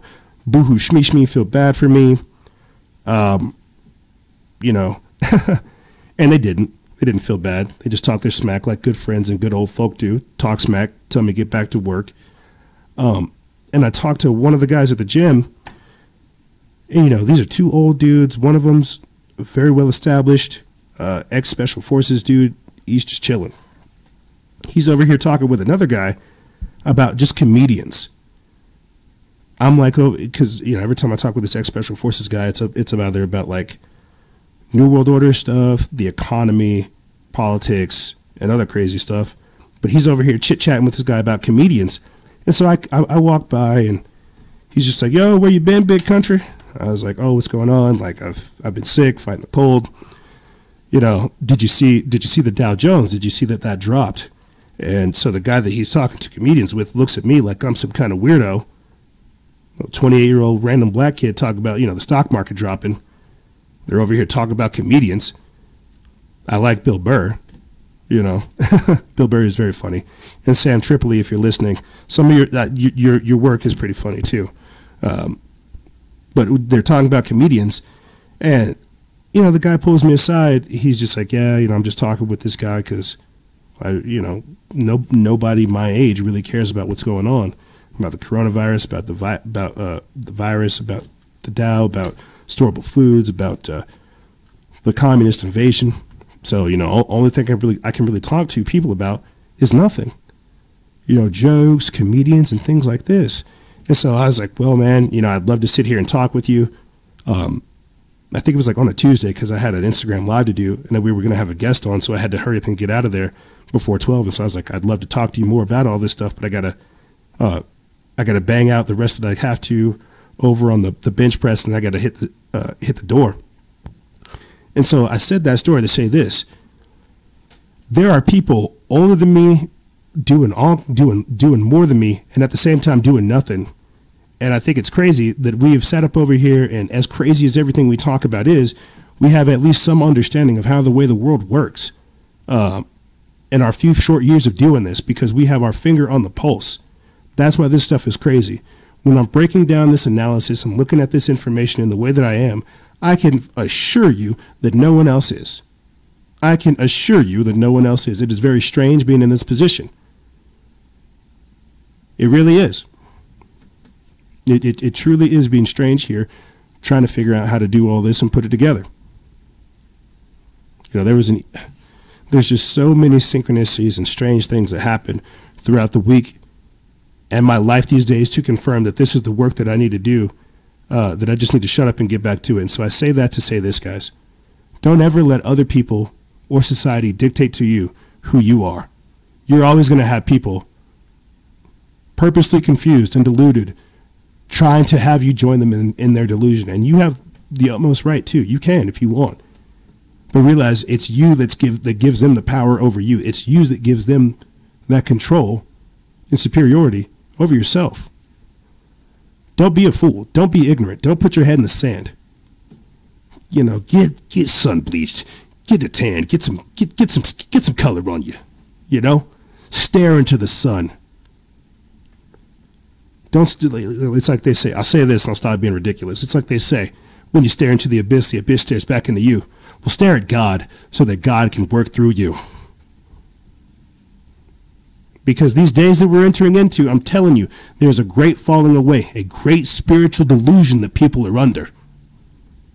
And I'm trying my hardest to make sure that whatever I'm doing, I don't further people in their delusion, that I wake them from their slumber, that I liberate them from their chains, that I free them from being captivated. But here, let me stop being ridiculous and get into the news. We're talking about fast-tracking technocracy in this transmission, in this segment. Thank you for joining us in the third segment. We put up an article that is really, really interesting, and I think what I might do, maybe we'll do it for next week or sometime in the future, but there, as I said before, is an interesting trend developing connecting 5G to the coronavirus. Some people saying that the coronavirus is actually a creation, that it is actually directed energy weapons, that it is like frequency-based technology. I'm still trying to wrap my head around this. But what I do see happening is the creation of that type of world. Here, maybe I'll be able to explain it a little bit better once I start getting into these articles. This next one comes from worldtruth.tv. It's by Eddie Levine. They put this up February 26th, and it says, did the 5G rollout in Wuhan damage the inert cellular defense cells of the population, putting the people at risk of complications and death from coronavirus? It's a very lengthy title, but that shows you how the truth works. It says scientists have been sounding the alarms about the dangers of fifth-generation wireless technology. Some countries have heeded the warning about wireless radiation and the harmful effects of EMFs. China, on the other hand, has completely ignored all warnings and has proceeded to unleash 5G faster than any other nation. In fact, China rolled out 5G in the province of Wuhan in October of 2019. Just 2 months later, the city became afflicted by a new kind of coronavirus named COVID-19. How did a formerly benign class of virus become so opportunistic in such a short amount of time? Why is the death rate so high at the epicenter of the outbreak? Did the 5G launch in Wuhan, China, cause widespread compromised immune systems? I'm going to put a pause right there, because that's what we're seeing with a lot of the coronavirus. People with immunocompromised systems contracting the actual disease. But what? And that's what a lot of the stuff surrounding 5Gs and the health effects of it. nausea, blurred vision, confusion, disoriented, weakened immune systems. But I'm still trying to figure out how the technological, biological aspect works. How are they changing people's DNAs so that they can be affected by these frequencies? Let's continue on. It says, why did the city's population suddenly become so vulnerable? Could it be that 5G oxidized important surveillance proteins of the innate immune system of the Wuhan population? Does 5G cause severe inflammation, damaging the innate immune system? Could it be that 5G does cause DNA breaks, as documented by scientists? Do these DNA breaks potentially affect innate immune molecules, such as the mannose-binding lectins, which are primarily located on the lung-surfactant proteins A and D? MBLs are powerful defense molecules that have been clinically studied to target coronaviruses early in their replication cycle, preventing viral attachment. If MBLs are compromised through oxidation, respiratory viruses can more readily take hold on the human host. Deficiency in MBLs also occur when there is 3 single-point mutations in exon 1 of the MBL-2 gene. For an infectious agent to cause complication and or fatality, a person's immune system must be compromised. Did the launch of 5G in Wuhan, China, help facilitate the outbreak of this deadly bioweapon? MBLs are a natural defense system in the human body used for biological recognition and surveillance at the molecular level. MBLs bind with sugars, allowing the protein to interact with many different kinds of viruses, bacteria, yeast, fungi, and protozoa cloaked with such sugars. MBLs are unique because they can bind to the surface of microbes and activate the complement system in an antibody. They're one of the only antiviral systems that can break down the signature glycoprotein shell that surrounds coronaviruses, including Ebola, SARS, and MERS. Deficiency in mannose-binding lectins is linked to chronic obstructive pulmonary disease, neonatal sepsis, and respiratory syncytial virus, RSV, among other complications and respiratory illnesses. Scientists estimate that 10 to 30% of the population is deficient in MBLs, putting them at serious risk of complications from any and all respiratory infections. This is the most serious aspect of the coronavirus outbreak. Up to 30% of the population may already be susceptible to serious complications from this weaponized strain. 5G wireless radiation only compromises immunity further. After all, one of the documented symptoms of 5G is, quote, flu-like symptoms. Why is the fatality rate higher at the epicenter of the outbreak? Did the launch of 5G wireless radiation cause oxidative damage to the innate immune molecules like the mannose-binding lectins and the people in Wuhan? Did 5G cause genetic mutations suppressing natural levels of mannose-binding lectins? Did the well-documented oxidative effects of 5G affect the population's innate immune system, oxidizing the very molecule that the immune system needs in order to protect the respiratory system?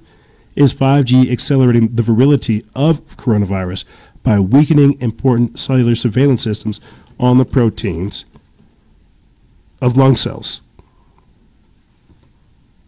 If you guys want to read that, I'll put the link for that of it in its entirety in the description bar below. Because what it sounds like is just that. People are literally having their DNA modified to a point to where they're even more susceptible to it. Is your mind blown? Well, while you sit there and think about that, I'll give you a little bit of time to think about it. A little bit of time to think about the idea of activating frequency-based technology that literally destroys your immune system.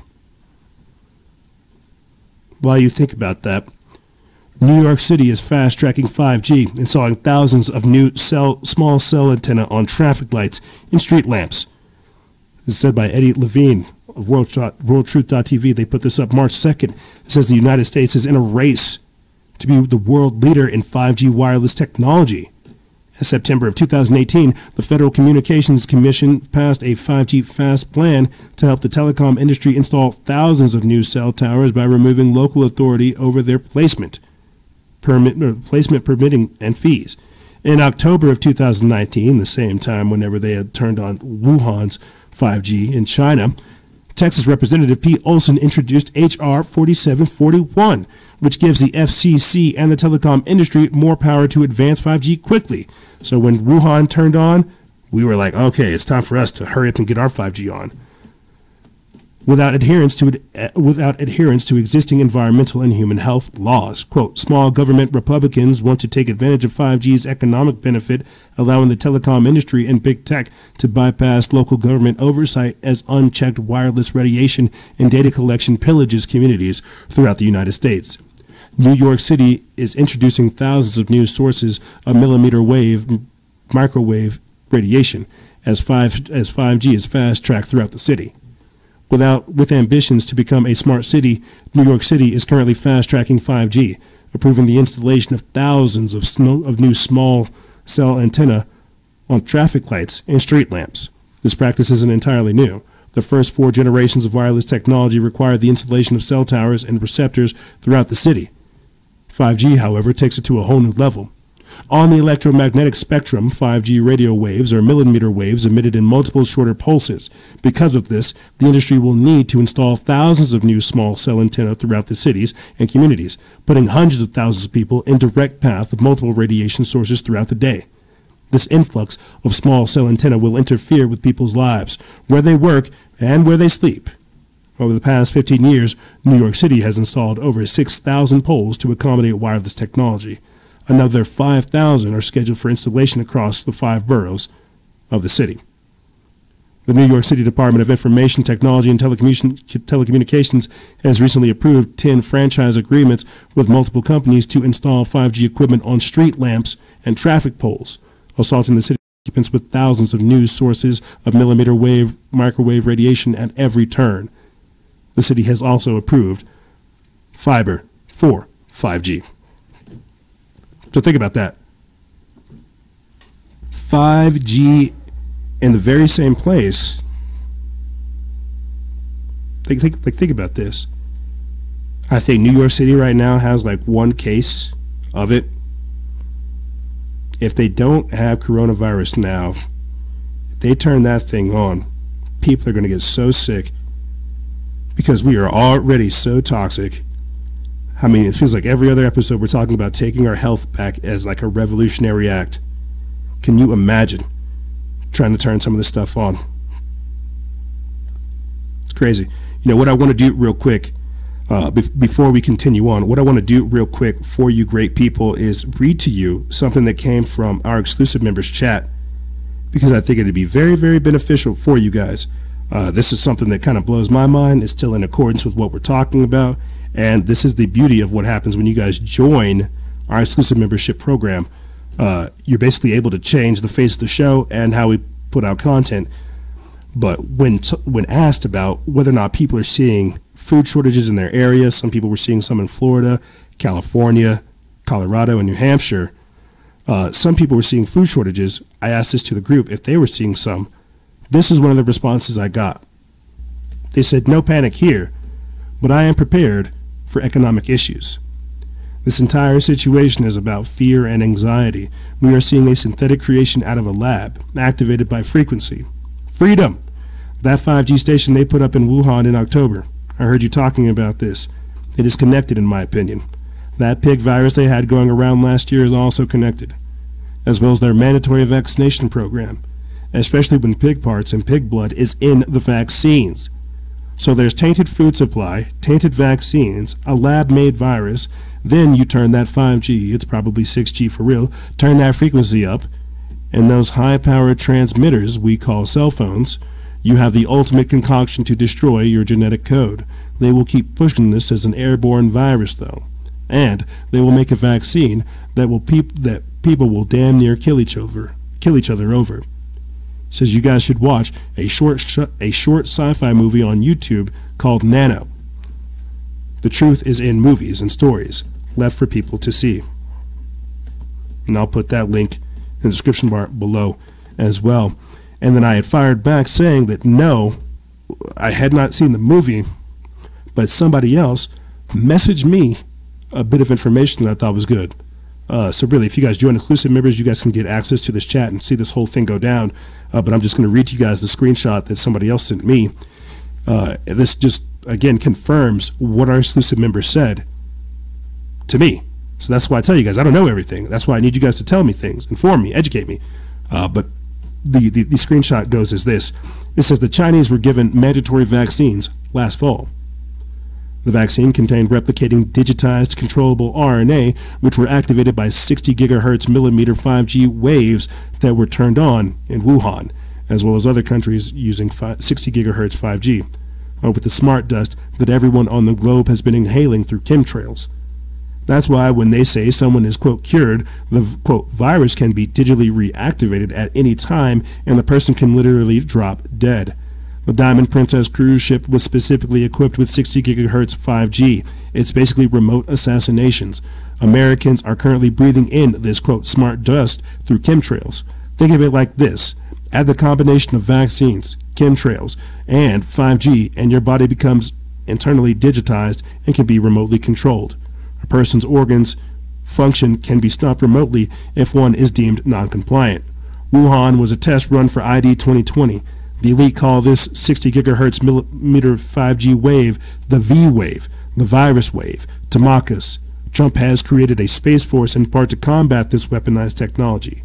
We need to vehemently reject this attempted, quote, mandatory vaccine issue because our lives depend on it. That's right. Our lives depend on it.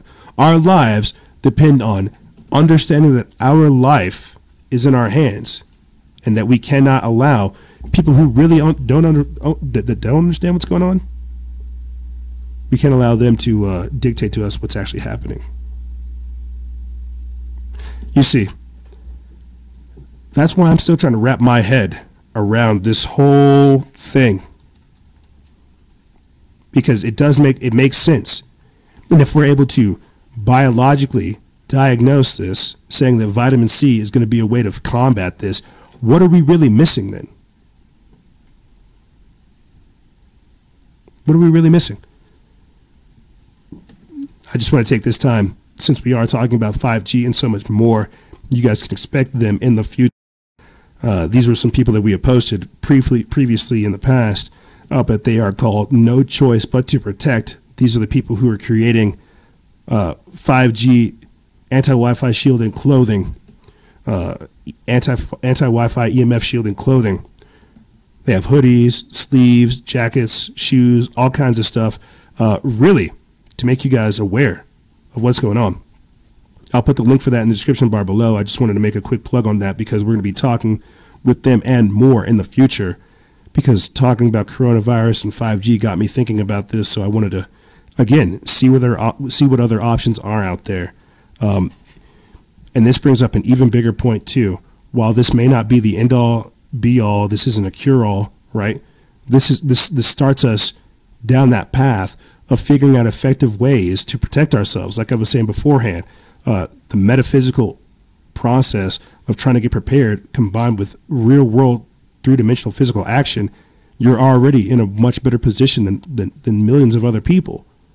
And if we don't start looking at the solutions we have at our disposal and then integrating them into our life so that we can find or possibly even make better ones, well, then we're setting ourselves up for failure. If we're aware of the problem and we're not using every solution at our disposal to overcome it, then we are part of the problem.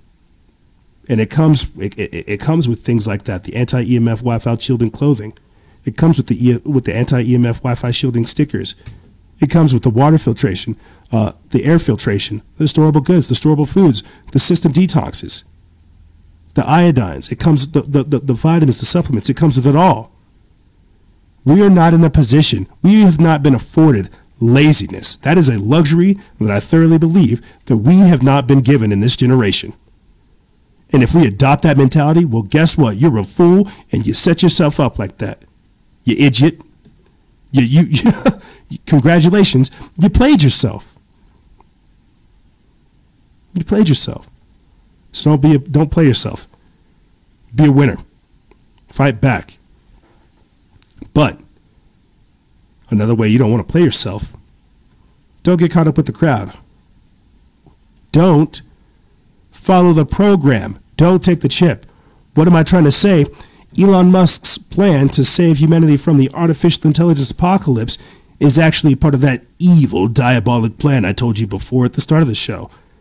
This nefarious-minded person is setting up a global trap to get people to rob them of their consciousness. Yeah. Take your mind. So we just got done basically talking about 5G possibly affecting people's immune systems to where they could contract the coronavirus.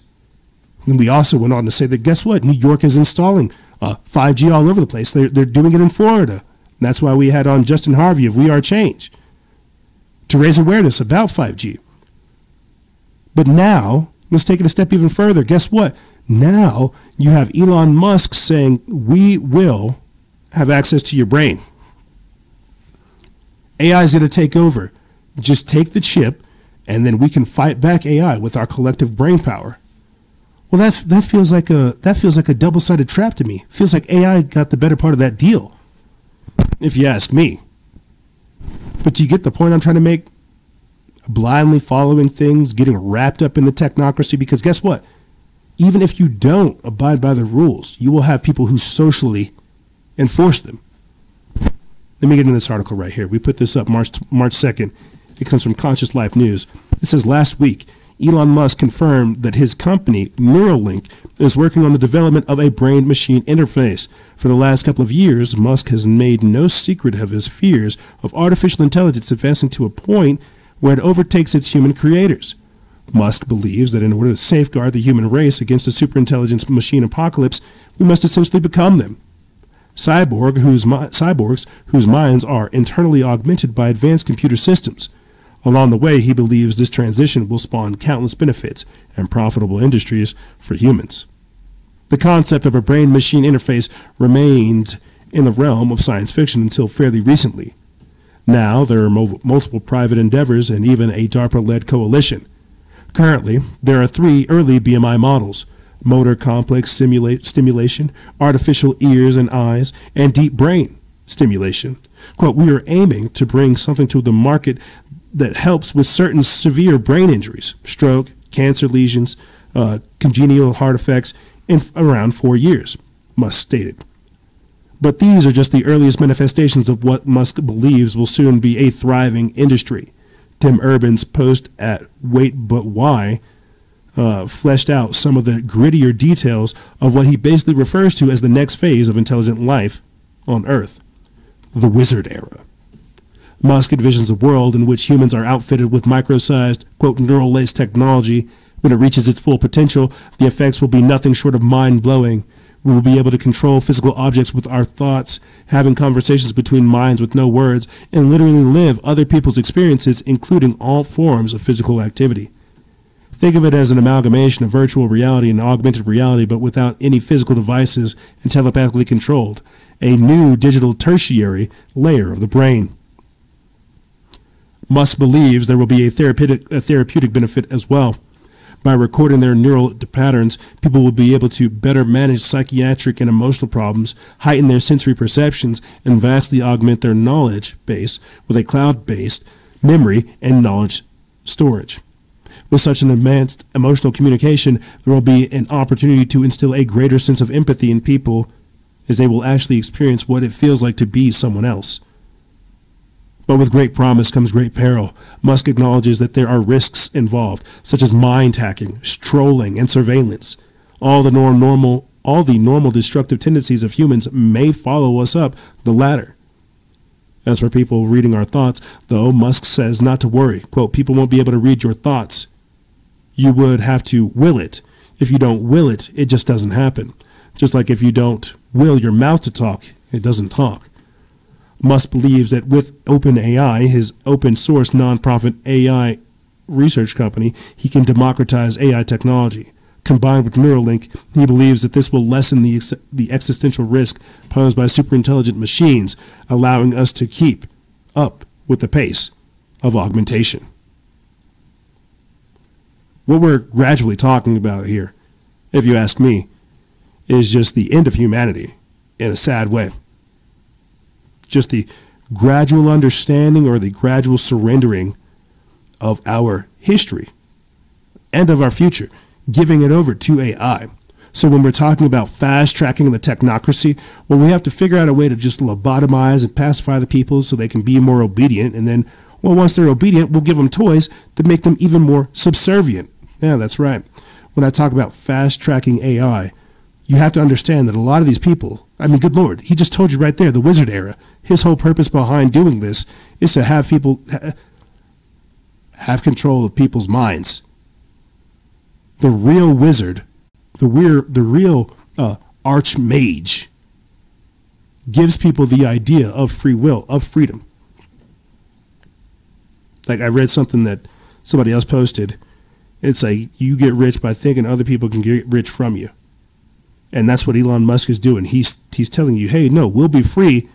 We can fight off the AI. You know, you just have to give me your brain first. The wizards will only get power. It's like some weird Highlander type of thing, where when you kill one of them, you know, you get stronger. It's kind of like that. It's where he's like, give me your brain power, and I'll give you freedom. Just take this chip, you'll be free. That to me just doesn't seem right. You see what I'm saying? Just something about the way we are going about things these days just doesn't make sense.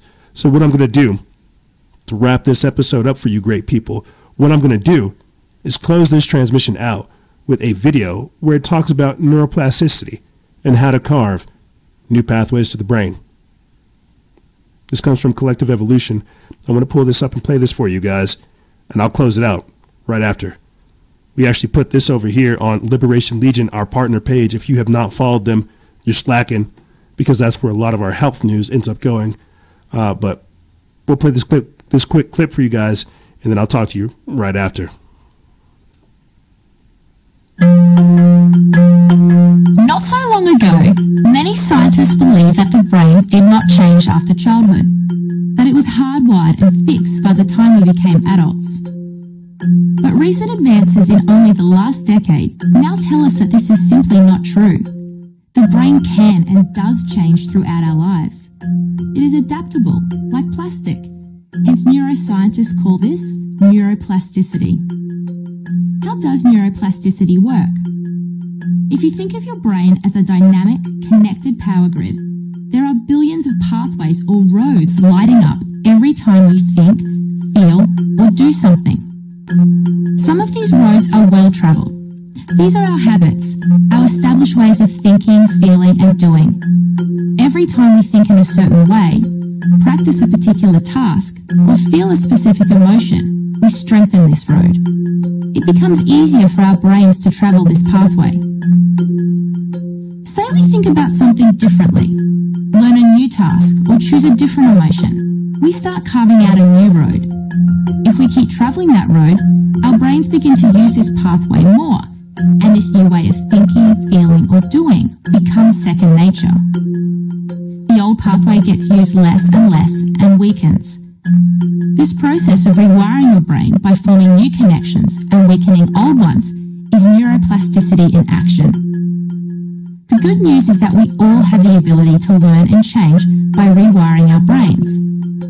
If you have ever changed a bad habit or thought about something differently, you have carved a new pathway in your brain and experienced neuroplasticity firsthand. With repeated and directed attention towards your desired change, you can rewire your brain.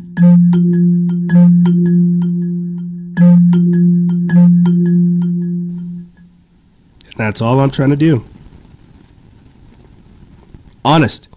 All I'm trying to do is help us really reshape how we see these things that are going on and ask ourselves, can we fix them? Should we fix them? And what will we do after we fix them? Neuroplasticity. They're trying to fast track the technocracy to rob us of our humanity. We see all these things going on. The rise of technology, the rise of the corporate America, the corporate dictatorship, the scientific dictatorship. We see all these things that are taking place. But are we taking the time for ourselves? Are we taking the time to find our own minds? As I said before at the start of this show, I'm not crazy. I'm just trying to be sane in an insane world. And when we let everything else dictate to us what goes on inside of us. When we let the external command the internal, we've lost neuroplasticity.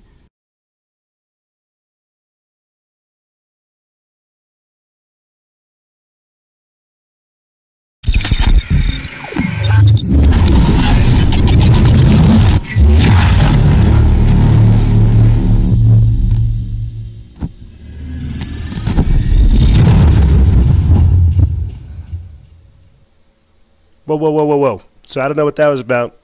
But before I let you good people go, I should have you know that if you go to the website, you get this episode article. I made sure that I put at least 6 or 7 different articles / posts with different slides and clips and videos and links and references so you can go be healthy.